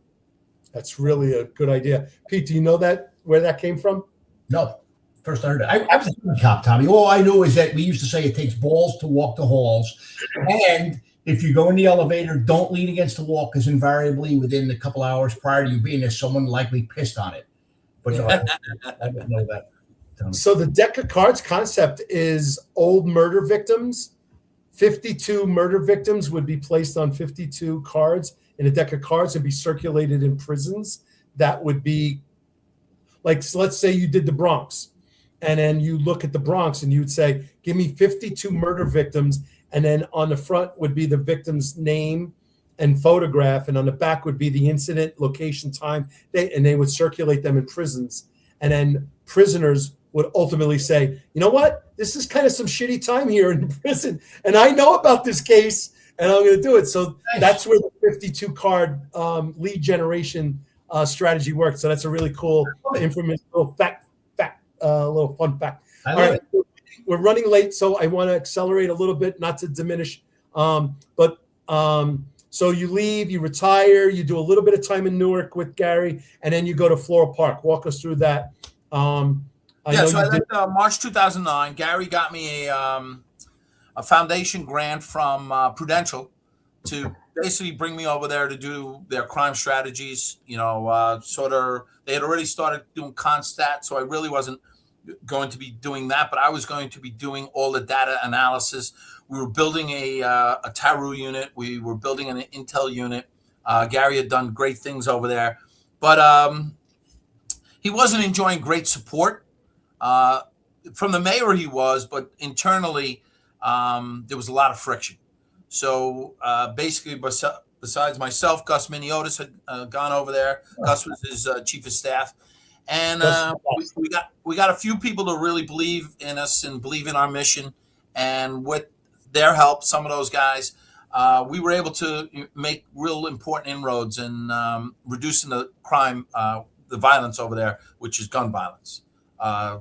Really, for a small area, it's only 280,000 people in Newark, and Newark's spread over 22 square miles. So you think of a place like the 7-3.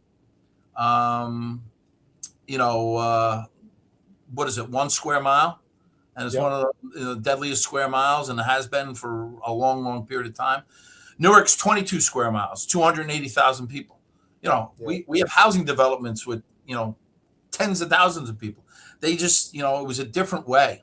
And, but I think Gary did real good things. Obviously, he ended up leaving, going to Chicago, and other guys, followed behind us.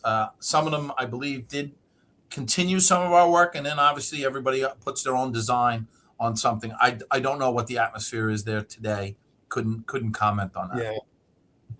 But there were really good cops over there in Newark. There were really some sharp guys. Yeah, and we have a lot of New Jersey guys, friends, the podcast, and then I know a lot of New Jersey folks, and Jimmy Sheehan, who was a former Paramus chief and union president. So how many people were also a union president and a chief of police? Paramus Jimmy, future Ten-Four Tavern podcast guest coming up, and he'll give us some insight into New Jersey policing. And he's also the cousin of Mike Sheehan, who worked on the Jennifer Levin case and the Central Park Jogger case. And so it'll be an interesting upcoming podcast. So shout out Fox to Jimmy. 5 News. Future guest. Fox 5 News, Mike. And then always a credit card on the bar for those of you who might have indulged.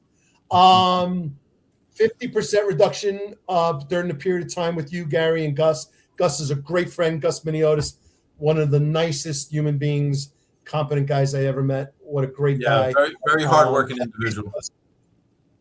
And then 34% in the Transit Bureau of Manhattan while you were there. All right, so Floral Park.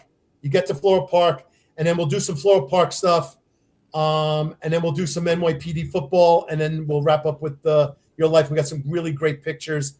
And I should have brought up your McAllister family crest when you were talking about your parents immigrating, but I got sucked in, so we'll do all of that at the end and wrap up. Sure.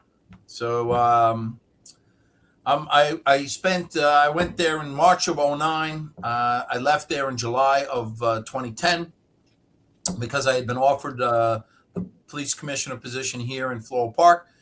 It's where I had raised my family. It was a great opportunity to reduce my travel time and actually, which I've come to learn, what an important aspect it was to, be the guardian of the place where you were raising your own family. I have 5 children. Don, my oldest, is a cop. My daughter, she was a school teacher. She married a Naval Academy guy. Now they live down in Charlotte, raising their 5 children. My middle guy, he's working for Fidelity now up in Newport. And the youngest 2 just graduated college. One's a nurse, and one is maybe a prospective law student. We shall see. So, there they are. That's my grandkids. I got 9 grandkids. Wow. My 2 oldest have 4 and 5, respectively. And that was a christening. Monsignor Romano has married most of the people in that picture and baptized all the children. So all I'm going to say is, in true, perfect Catholic Irish family, like you guys got to get a TV. Like, you got to put TVs in your houses, guys. Come on. So my wife was a retired detective out of OSID, second grade, and she actually got an award from then Attorney General Janet Reno. She did one of the first mob stock cases. When the mob was doing these pump and dumps, they'd pump up a stock and with fake money get coming in. She did one of the first ones, and her FBI partner were brought down to Washington, D.C. For a special award ceremony. I was very proud of her. She had a wonderful career in the police department. But then, I'm sorry, Steve. Let me interrupt. Pete's a grandfather as well. What'd you say? You got 9, 5, and 4 grandkids? I have 9. Yeah. Yep. So let's be clear, everybody. A little redhead. Policing is great. There she is. A little redhead. And she tells Pete, the only person on the planet that tell Pete Forcelli what to do. Well, we argue like dogs. I want to be clear on something right now. All this police work, it's fun. It's exciting. It's the most fun you can have with your clothes on, according to a previous Ten-Four Tavern podcast, Ron Brooks. The most fun you can have with your clothes on. But the picture that I just showed of Steve's family, I'm not blessed with children yet, hopefully someday. This is what this is all about, folks. We do what we do. We save the community. We protect the community as best as we can. We save as best as we can for families. And then Steve's point of living in and raising a family, and that perspective is interesting. I'm not familiar with it, but I certainly understand it and get it. It's all about family and raising families, and these kids need to deserve to live in a place that's peaceful and unencumbered with criminal elements, and that's what we're here all about. And so, John McCarry says it all the time on his podcast. I want my kids to grow up in the same neighborhood and the same lifestyle that I grew up in. And so everyone on this podcast, the listeners, supportive of this mission. So that's a little message, PSA right there. But let's get back to Floral Park, and then we'll do some football stuff and then a little more family stuff, and then we'll wrap up. Yeah, our town, it's a great little town, 16,000 people, 1.6 square miles. Just like I said earlier, people really care about each other. Your neighbors are looking out for each other. So it makes policing, and we're very much appreciated by the community. Can you imagine policing somewhere where the majority just support you? What you could do, and because of that, we're very respectful towards one another. And listen, there's people that get out of line. We know that it's just human nature. But for the most part, they respect the police, and the police in turn respect them. And that's the tone we've said here. And it predates me. The cops have always been very, very responsive here in the town. Most of the cops here grew up in town. I would say about 85% of my police officers all grew up here right in Floral Park. Wow. We have a preferential hiring list out of Nassau County. So the young men and women who want to become cops, check it off Nassau County that they want to be considered for the village of Floral Park. And then when I go if I have a vacancy and I'm looking for an individual, I'll get all those kids that took the test and live in Floral Park. Wow. And I've hired 19 cops since I'm here. I've promoted my 2 lieutenants. I've promoted my 6 sergeants. I promoted my 2 detectives, and 19 of the 24 cops I hired. And it's a good mix of veterans. They look out for the younger guys. They just try to mentor them and teach them, the ways of Floral Park. And it's really good. We enjoy a lot of support with the schools. Schools are great. So it's the ideal. If you think of community policing, you think of Floral Park. It's just us in support of the community. Going back to Robert Peel's Peelian principles. We are the community. Do you guys do foot patrol at all? What? Do they do foot patrol, like park walk and talk, or any of that stuff? We do park walk and talk for the most part. So on a typical tour, like just now, they turned out. We do 12-hour tours. They turn out at 7:00. So there was I actually had 1 in 5 working tonight. So I got 5 cars out there. That's the norm would be 1 in 3, 1 in 4. Tonight we have 1 in 5. That's nice. Nice. Nobody took off. Nobody had to go to court. Nobody's in the hospital, guarding a prisoner or something. Yeah, I think that goes a long way, man, when you're out there talking to people. That's one thing I loved about being a housing cop was walking a beat. And yeah, I saw the joke earlier, no housing available. That's because some guys were getting laid. Others were in central booking. But no, I never heard that expression, no housing available. Yeah. But no, I genuinely... Yeah, I mean, we knew who the shitheads were in the projects. We knew who the good people were. We knew which kid belonged to which apartment, which kid was a bad kid, which was a good kid, which kid needed like kind of boot in the ass and be brought home to mommy and daddy because they were on the verge of being bad, but they were generally good. We knew that stuff because we were there. So to hear that your department's doing that, I think is awesome. I wish a lot more police departments go back to that, frankly. Yeah, I think you get a lot of that out here in the villages in Nassau County, at least. I know I'm part of the Nassau County Chiefs Association, and we exchange ideas. And I'm not going to say we're all the same, but we do think along the same lines, and we enjoy that community policing aspect of it, that we're really working for the community. We're part of the community. We're in the schools every day. We're there at dismissal. We walk the halls. We have the keys to the front door, and we're welcomed there. Yeah. They want us there. They want us to interact with the children, all in the goal of keeping everybody on the right path. And, we're not perfect. We got our, share of miscreants, but we want it. Our goal is ultimately to just keep everybody happy and safe and living in a good or a great town. I love where I live here, Floral Park. Yeah. We just had special events over the week. I talked about St. Baldrick's earlier. Yesterday, they had 2 golf outings. Our Lady of Victory Parish had a golf outing, and Trinity Bar had a golf outing for the Mary Quinn Foundation. Another great foundation. So it really is a truly special place to live. Good. No, it's great. It's encouraging to hear this. I wish more police chiefs would follow suit, frankly. Yeah. Well, like I said, I've been blessed. I've had a blessed career. I've been doing this now almost 43 years. I've met some tremendous people in my life as a police officer, and even predate. I met Tommy Joyce when we were young in Mary Queen of Heaven baseball way back when.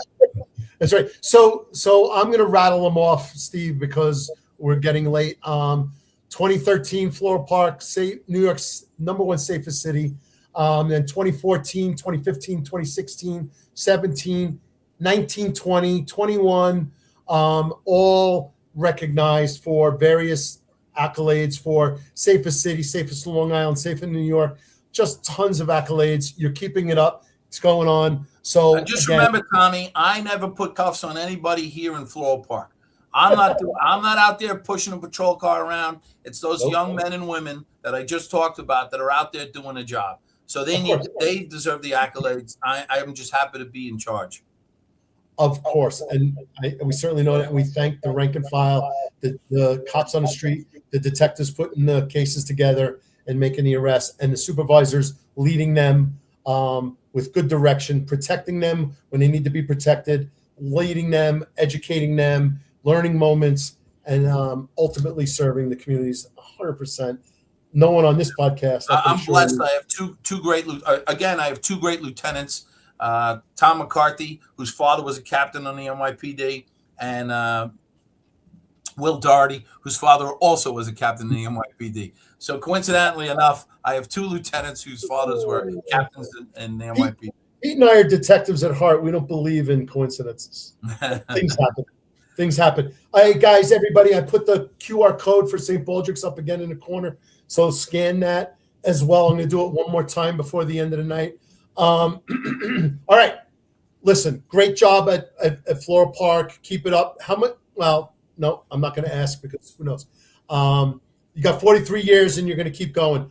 Let's talk about NYPD football, and we'll do some pictures. We'll have some fun, and then we'll start wrapping up. So here's some more family stuff with you and your family. That's our annual Christmas party, the PBA Christmas party here in Floral Park. Yeah. That's me as a young buck, 1984. That's my mom and the gang from 59th Street. There's Frankie Yeah, I Melton. know Right them well. There's I Frankie. know them well. Yeah. Brian Donahue, Brian Noonan. You were talking Yeah, about so them you got all the two bookends. You got the two Bryans on the bookends. They're taking care of business. So yeah, and Bobby Ryan also retired as a sergeant out of transit, right next to Brian Noonan there. and now let's get some football.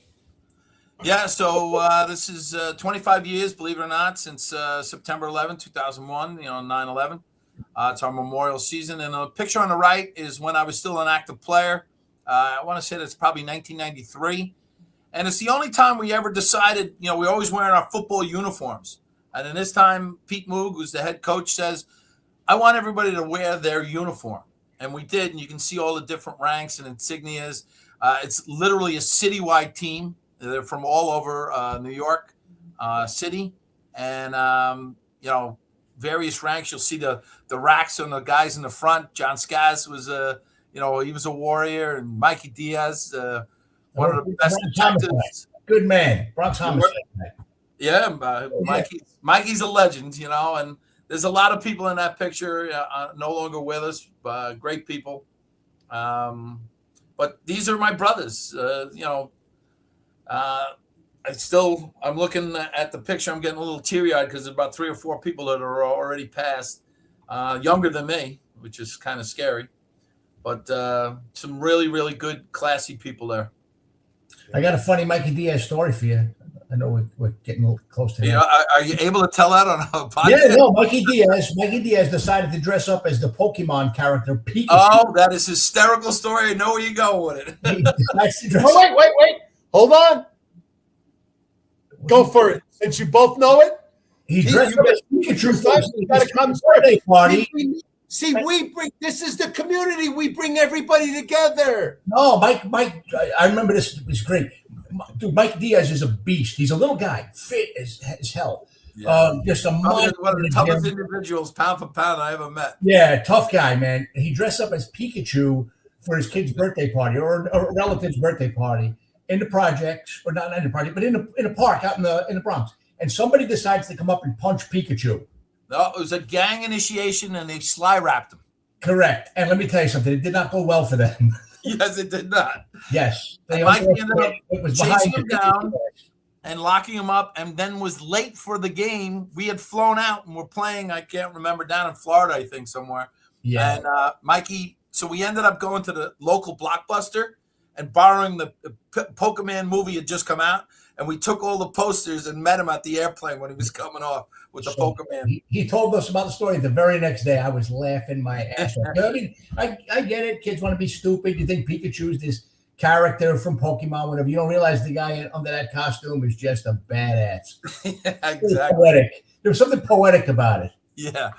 Oh man, what a great guy. I haven't seen him since I left in 2001, frankly. Again, just talked to him last week. He's still doing great.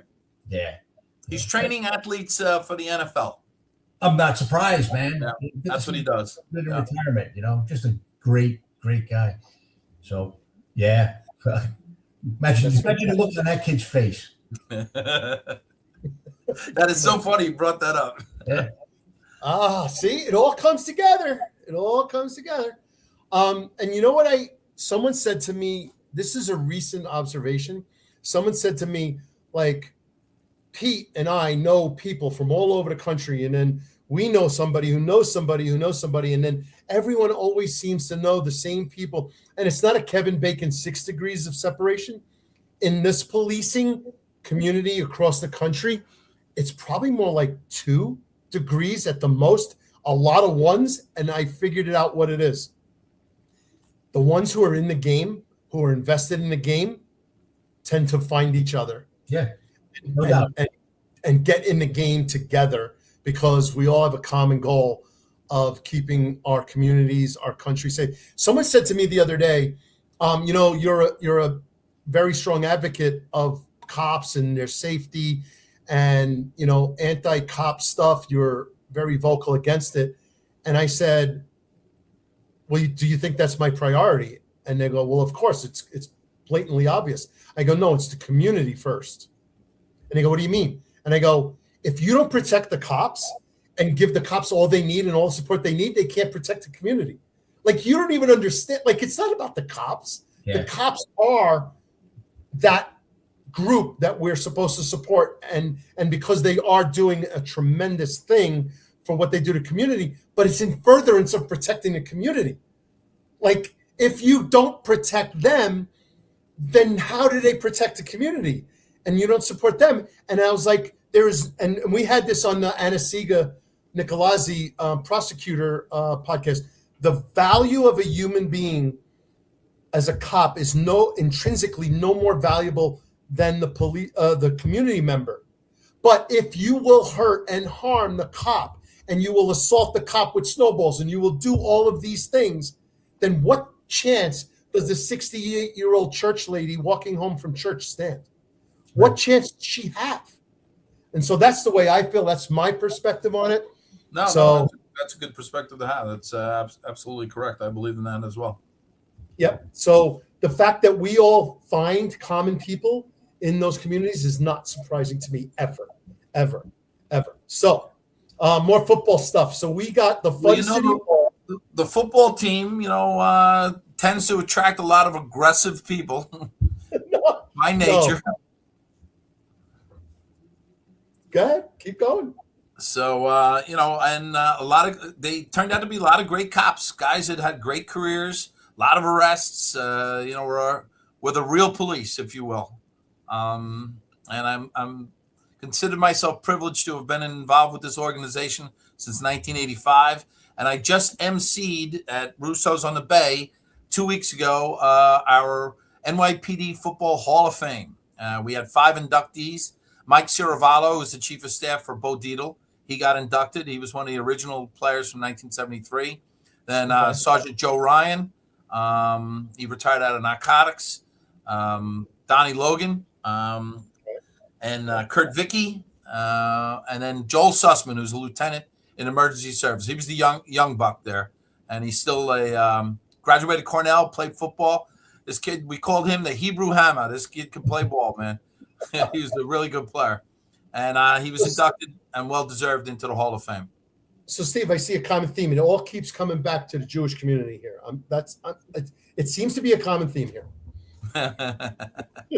No, it's good. And all Catholics descended came from Jesus Christ was a Jew. So that's right. So I'm looking at the Fun City Bowl, and I'm scrolling the results and everything. And I told you I'm going to give you some shit for the SEO, search engine optimization on the website. When I Googled NYPD first / FDNY football, the first 5 out of the 10 ranks are all FD. So we gotta help the NYPD with their ranking for search engine optimization. Now, that being said, is there a Fun City Bowl coming up in 2026? Yes, don't know the date yet or the location. I believe it's the fire department. Every year we get to select. Last year we played it at Mitchell Field in June. This year I believe it's in June, going to be out in Staten Island, but I'm not sure. I don't think they've actually got the finalization on the site. Yeah. I know they spoke to Wagner College. I don't know what. I'm not involved in negotiations as I'm not part of the leadership any longer, but I don't know what to tell you. So I'm looking at the record. You're pulling up the record, and we talked about it earlier. So my last year playing was 94, and we won. Right there. And so then when I played for 10 years, we went 6-4. We won 6, we lost 4, and then as soon as I retired, they won 9 in a row. So I think I might have been part of the problem there. So but that's what I said. I'm going to give you props. I'm going to say you were a better executive and administrator than you were a player. So, all right. So then we have that, and that explains why I couldn't find, because I wanted to promote the game tonight, and then we could have put it out. So we'll do that as well. Let me drop this. I am going to go to. Let's see, add to the stage. All right, guys, just bear with me. Stop screen. I'm going to do a share screen. I'm going to do the league honors. share, and not the best system, guys. So here's Pudgy Walsh. There's Pudgy, the legend. Yeah, and that was the guy who stopped talking to Steve. So for all those who were listening earlier, once he found out he was going to character, they write novels about people like him. Yeah. And then I'm going to find, and it's in, and you and Gary are back to back because the two MCs, the two McAllister and McCarthy. And then here's Steve McAllister, linebacker and president of the NYPD Finest from 1984 to 2009, nicknamed Big Sexy. So you have to, you cannot get off this podcast without explaining Big Sexy. So I was getting elected to another Hall of Fame that was being hosted out in Las Vegas. Is the Minor League Football Hall of Fame. And a whole bunch of the guys took the trip out there, and we were enjoying ourselves and all the amenities that Vegas has to offer. So we all went in, took a nap, got cleaned up. We were going to go out for a night. And first we meet in the bar in a hotel. And I'm like one of the last guys there, and I'm wearing my best John Gotti wear. You know, I got the sports coat with the turtleneck, the whole 9 yards. And I walk over and I says to the cocktail waitress, I says, "Hey, sweetheart, can I get a cocktail?" And she says, "What do you have, Big Sexy?" in front of the whole group.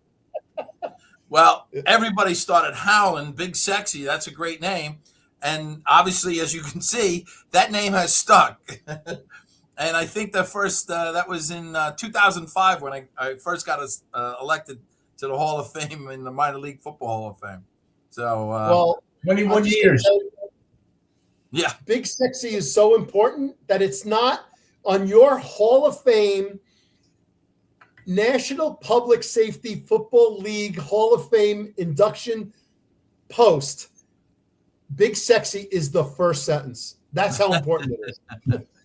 Yeah, everybody enjoys getting quite a rise out of that nickname, and it's funny. I've come to embrace the name. It's, you know, how can you not? It's worse, man. We've been called worse. Yeah. I'm sure I've been called worse as well. Hey, Pete, there's a tequila. My nephew is a connoisseur of tequilas. He lives out on the West Coast, and he's with a group of guys that actually all played in the NFL. And the name of the tequila is Celaya. Celaya. Celaya. You got to give that a try. It's actually very good. I'm writing it down right now. Celaya. Yeah. Yep. All right. So let's wrap up with some. We're going to wrap up. We're approaching 2 hours. So we'll just wrap up with some fun stuff, some pictures that Steve shared with us. And yeah, these are all linebackers. I was retired linebacker at this point, coaching, and John Scazzi is in that picture. He was the defensive coordinator at that point, I think. Okay, let's see. Let me get the tech here. A lot of good people in that picture. This is up at Columbia University, right prior to one of our fire department games. I think this is the first year I retired, so I want to say this is 95. Yeah, it's fun. These are great memories here. That's Gary McCarthy's wedding out in Chicago.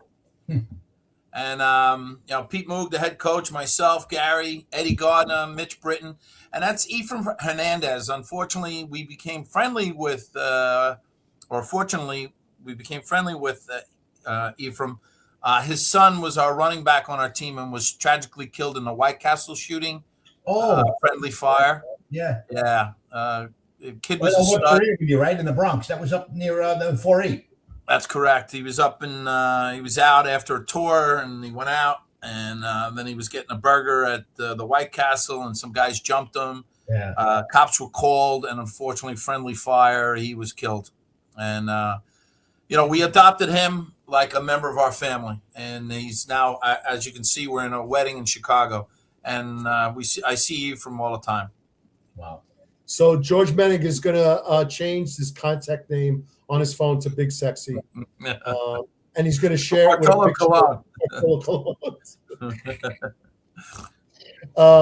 So thanks for sharing that story. I'm not aware of that story, Pete. Thanks for sharing it. Yeah, my mother-in-law lives right around the corner from where that shooting happened, so I know the location very, very well. Yeah. So if anyone, and Pete, you and I should talk about it. If we want to do a whole nother episode, we could do an episode on the Gardner brothers. So Danny Gardner worked for me in the 7-9. the Gardeners are interesting people. Yeah, and they all played on a team. Danny was the center. His brother Timmy was the quarterback, and Eddie played slot and returned kicks and punts. As we always used to say, Eddie, no brain, no pain. He returned. He never fair catched. He just caught everything. So I'm gonna go a little sideways right now because the Gardeners and Danny Gardner is one of those people, and then a Tommy Caffrey is another one of those people who both worked for me in a 7-9 squad. And so I am although Pete is much more of a fitness aficionado than I am. I am not at all, by the way. I try and stay as best shape as I can. I've lost myself a couple of times. I appreciate those who stay in shape and are really diligent on that. There's mental reasons for it and everything. I am a full proponent of physical fitness and strength and conditioning and all that stuff. But I will tell you that Tommy Caffrey and the Gardeners, specifically Danny Gardner, are two of the strongest people I have ever met in my life. And I would never think, but if you got into a fight with those two guys, unassuming, Danny's a little more stockier than Tommy Caffrey. I don't care what you look like. I don't care what you're throwing up on the bench. Danny Gardner and Tommy Caffrey are two dudes that I would never, ever. So props to the Gardner brothers and Danny, I was closer to. I know Eddie, but I didn't know. And Tommy Caffrey. Those are two unassuming guys who are wildly, insanely strong on the bench, no looking at it, and then just being able to take care of themselves and make sure that the troops in a confrontation and a use of force case are the people you wish you were their partners. So, little shout out to those guys. And again, only the amount of force used that is necessary. Right. So you met the president. I did. We ran a game in Giant Stadium against the fire department right after 9/11. We were fortunate enough that we didn't lose any direct teammates, but the fire department was not. They had a lot of guys that had played on a team or were currently part of the team who passed in 9/11. And so we did a big game at Giant Stadium the following year, or MetLife Stadium as it's called now. And George Bush was supposed to be an unannounced guest. And right before the game, Secret Service comes up to me and says, he's a no-go. He's not going to make it. Well, the president always felt bad. So he invited us down to the White House. So behind me, you'll see Pete Moog coming in right behind us. We've got T-shirts and hats and what have you for the president. But Eddie Gardner's there. And then there's three firemen, Neil Walsh, Troy Roberts, and Mike Heffernan. And the six of us were invited down and got to meet the president of the United States. That's Vito Fossella, who actually set it all up. He's now the borough president of Staten Island. The woman, I don't know who that is. Anyway, as the door opens up, we were in the Roosevelt room across the hall. And as the door opens up, it's George Bush opening the door for us. And then we spent a total of 19 minutes in the Oval Office talking to the president about world affairs and policing and firemen. And Mike Heffernan's brother had been killed in 9/11, Spike. And Mike had played on the NYPD. He was a cop in Midtown South and then rolled over to the fire department and then became a big part of their organization. Mike's great people. And Mike actually got, it's a sad story, had Joe Herman. If you remember, Joe Sr. was killed in the line of duty in the 7-1 precinct. He married his Irene, and they had they raised a son, Joe Herman Jr., who became a fireman but was just tragically killed in a motorcycle accident. But I didn't know that. George Bush signed his 5th grade homework assignment. So Joe Herman had it, Mike had it with him, and George Bush signed it for him. And I actually, besides that, he gave each one of us a challenge coin, the commander-in-chief coin. So of all, you can see right over my shoulder, my collection of coins, challenge coins. Front and center there is obviously the commander-in-chief. That's the biggest coin in the game. Is it the physically biggest? Because we all know it's the actual biggest coin, but is it the physically big? Because Bobby Boyce has got a pretty big coin. Unfortunately, I just had one made up, and mine's quite big too. It matches my moniker of Big Sexy. The coin is a little larger than I anticipated, and that was only because I got all my shields, made up, and just to see the definition in the police shield and the sergeant shield and lieutenant shield, it had to be a little bit bigger. We're gonna get there. We're gonna get there. Oh, there it is. Oh, there it is. Look at that right there. Yeah, look at that. It looks like a manhole cover. Right? So we did with Morgan Wright a couple of weeks ago. Pete Morgan and Ron Layson jumped on, and we did a virtual coin share. So if anyone's got coins they want to share, you can communicate with us and reach out, and we'll do some coin shares. I want to say, until anybody proves us otherwise, we did the country's first podcast virtual coin share of all time in history. And so unless you prove us otherwise, we're going to take that claim. So, so Steve, is great conversation. On the right, the Floral Park Police Department commissioners, and then your New York City career on the coins, and that's fantastic. So if anyone wants to DM me, hit me on all our social media posts. We'll go through that in a minute. But you guys know how to get to me because you've all gotten to me. But I want to go back to, I'm going to close this stage, add this one. Wait, can't do that. I got to close one first, remove, and then add. And so I thought it was really important for the National Public Safety Football League.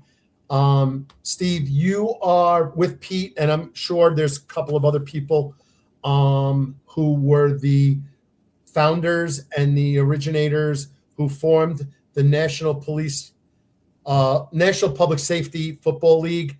And then what I want to do is acknowledge all the players who have played in the league who have been lost in the line of duty. So talk about the league real quick. I'll do the roll call real quick, and then we'll start wrapping up. So during my playing days, we played an informal bunch of games against a team, Palm Beach in Florida, LAPD, Miami, and we decided to kind of more formalize it under the banner of NPSFL in 1998. Pete and I and a bunch of other team representatives from other teams, Ed Lindsay from the LAPD, Freddie Joe Pilon from the Houston PD, Rick Bradley from the Orange County Lawman out in Orange County, California, Mark Ramirez from San Diego. We all met, and we got together and we discussed rules and how we wanted to play. And we basically scratched it out on the back of a cocktail napkin. And we've been going strong. We started with 6 teams, and we expanded to, I think the top number was 25 teams. Right now, I think there's about 14 still left. It's a difficult thing to do. Guys got to get time off from work, raise money to funds, or to travel. We try to do at least one travel trip. The NYPD is flying out to Chicago, I believe, next week to play them. And then we'll be playing the Boldest, Tri-State Shields, and then ultimately FDNY. Nice. Yeah. So there was teams from all over the country. Used to be a ton of teams down in Florida and Texas. Those were the 2 biggest states.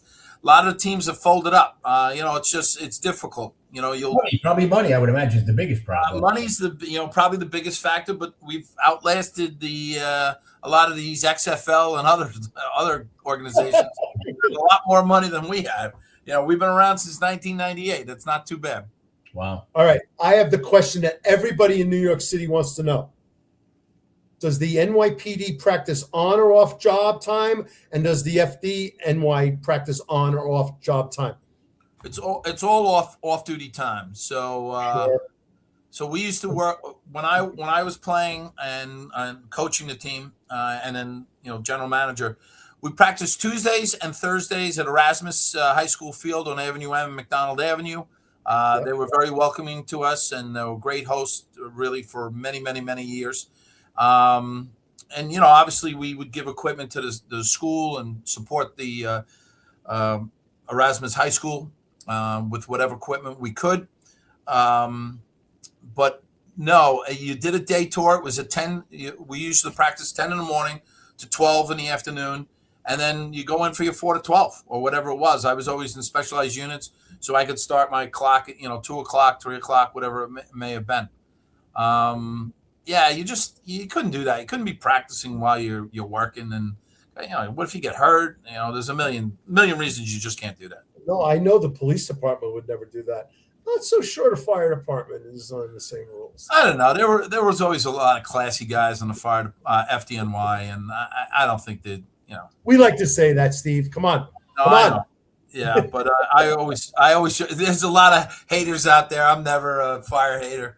A lot of great friends on that. And matter of fact, during 9/11, I lost more fireman friends than from the old neighborhood in Mary Queen Ave. We're gonna do that. We're gonna do it. And guys I played against, Danny Sir being one of the guys. He played, he's a tough guy from, played Marine Park football and.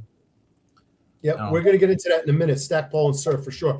But since you called out Erasmus, I'm going to call out 2 alumni from Erasmus.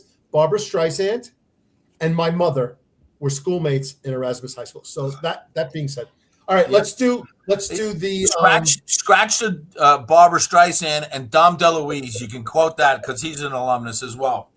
Oh, well, I know my mother went during Barbara Streisand. I don't know. She never mentioned Dom DeLuise, but I like Dom DeLuise better for sure. All right, the Wall of Honor for the NPSFL. We'll do it, and I'll do the roll call because it's serving. And this is in chronological order. Officer Robert Henry, Newport Beach, and then firefighter Mike Hawley. And then subsequently, the next, I think, 15 or 20 are going to be firefighters from the New York City Fire Department on 9/11. Mike Hawley, Terrell Coleman, Thomas Cullen, Tom Foley, Keith Glasgow, Billy Johnston, Patrick Lyons, Darrell Persall, Steve Belson, John Bergen, Peter Bilfield, Brian Bilcher, Sal Calabro, Andre Fletcher, John Florio, Battalion Chief Timmy Haskell, Charles Margiarata, firefighter Thomas Mingione, Daniel O'Callahan, neighborhood kid Timmy Stackpole, firefighter Danny Sir, Chris Sullivan, Patrick, Sir. Yep, and that's a whole nother story. For those who might know, that's a whole nother episode and many, many more. And then that's it for the 9/11. So thank you for your service. Never forget, hashtag never forget.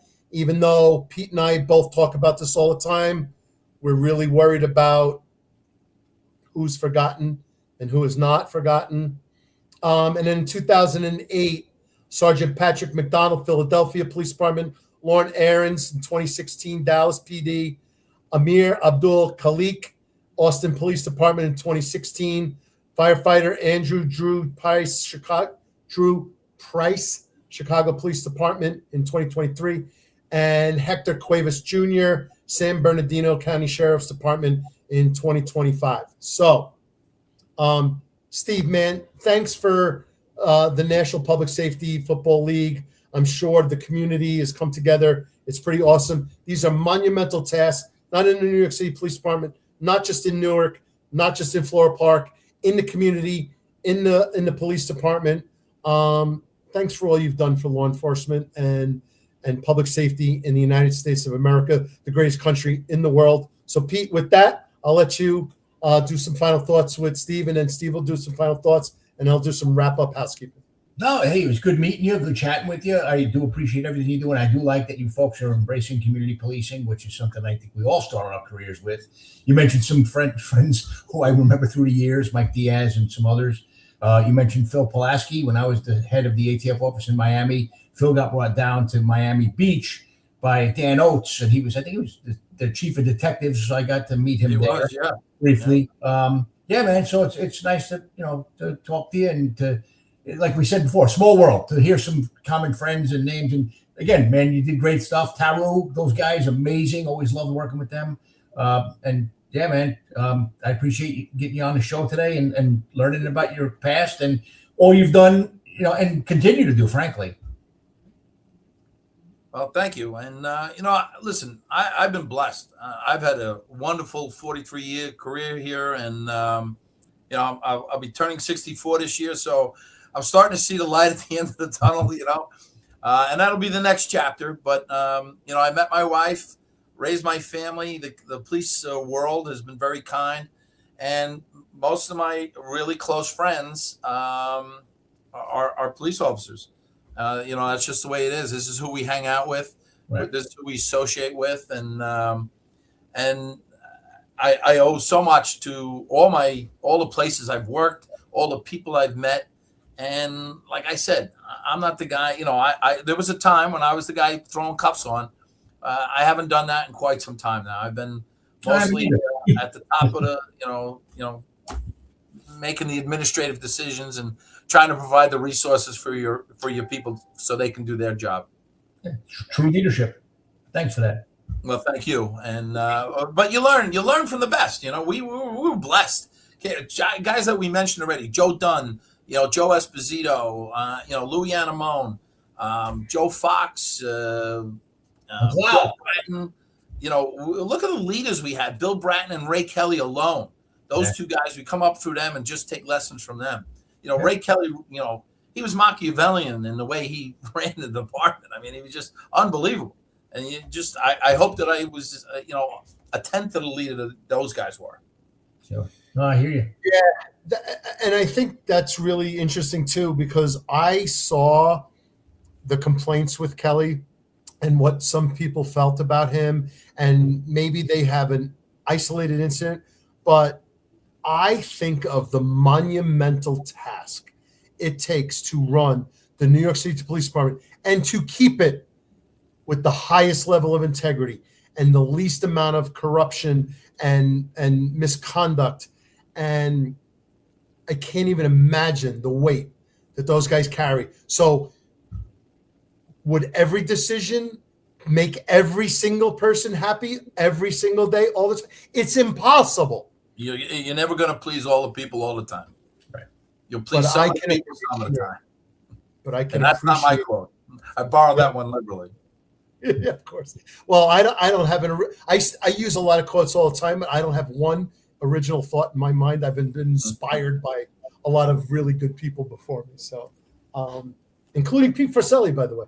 But let's see if we can go through some comments real quick before we go. Steve McAllister, perfect leader, incredible knowledge, always knew how to have fun and take care of his people. Always be happy that our paths Nicky crossed. Woolley, one of my lieutenants in the 6'6", great man, loved him. Yeah. Pikachu tire. I told you, Steve, he's going to change his. George is going to change his. George and I met as lieutenants under Gary McCarthy in the 2-0 precinct. That's where we first met. Shout out to Nolan, $50 to the podcast on a special. Great show. He's very generous. Nolan, I've never met him personally. It's easy to see he was a true detective, a true New York City police officer. Thank you for all the support, Nolan. And we sent him a bottle. We had Steve. We had Kevin Barrett, chief of police at Terre Haute, Indiana, who also formed a bourbon company that sources bourbon from Kentucky, white labels it for first responders, fire, police, and military. We promoted it. We talked about Terre Haute, the interesting, like a lot of similarities with really community-based policing to Floral Park. And then, you know, something happened and we did a shout out and I promised Nolan a bottle of bourbon. And so he sent me a direct message. I missed it. I finally got it to him. I sent him a $75 bottle of bourbon at the expense of Chief Kevin Barrett. And Nolan responds by sending $100 back to the podcast. So that's the kind of guy Nolan is. That's the kind of cops.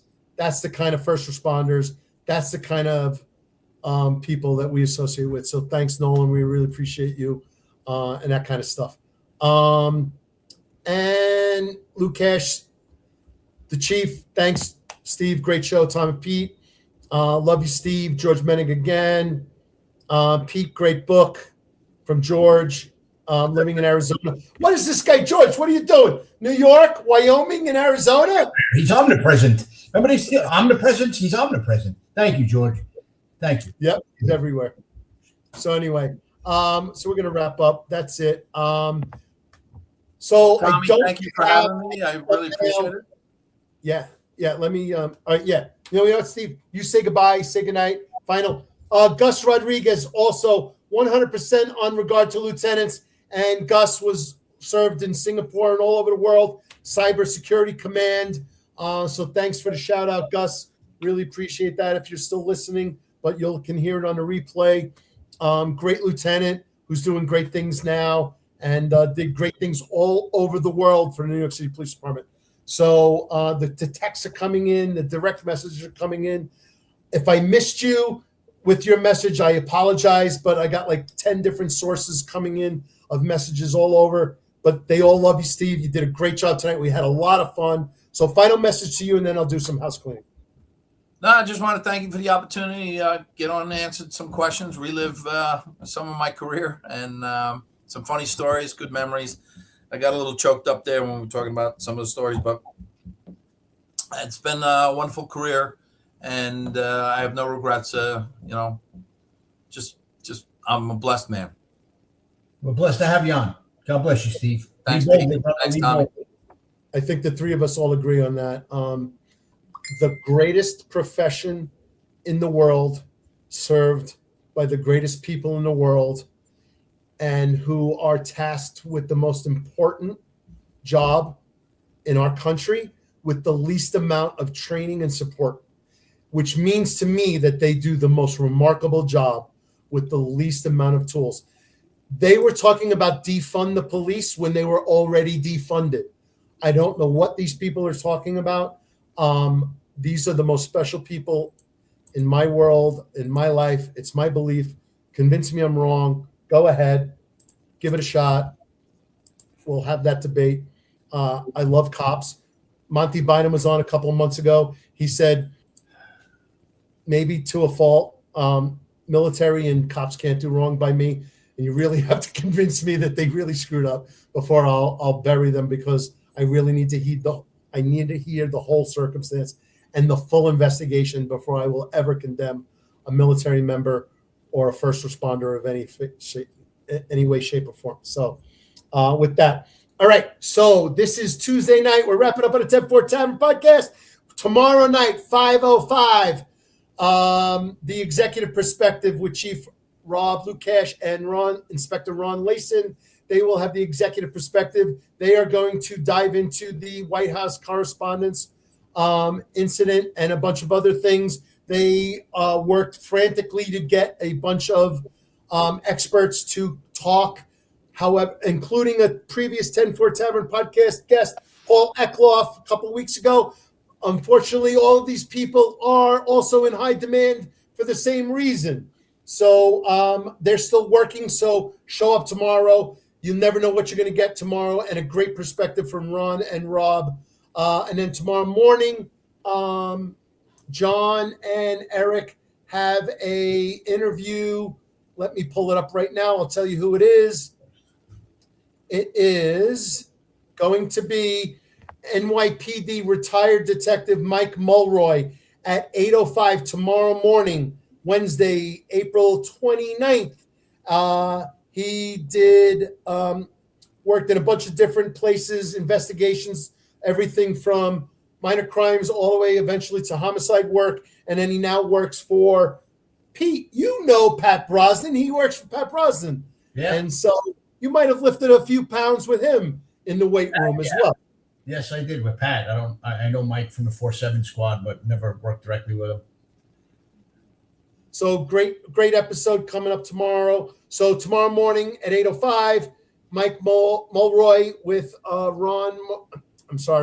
John, Eric, and Marlon.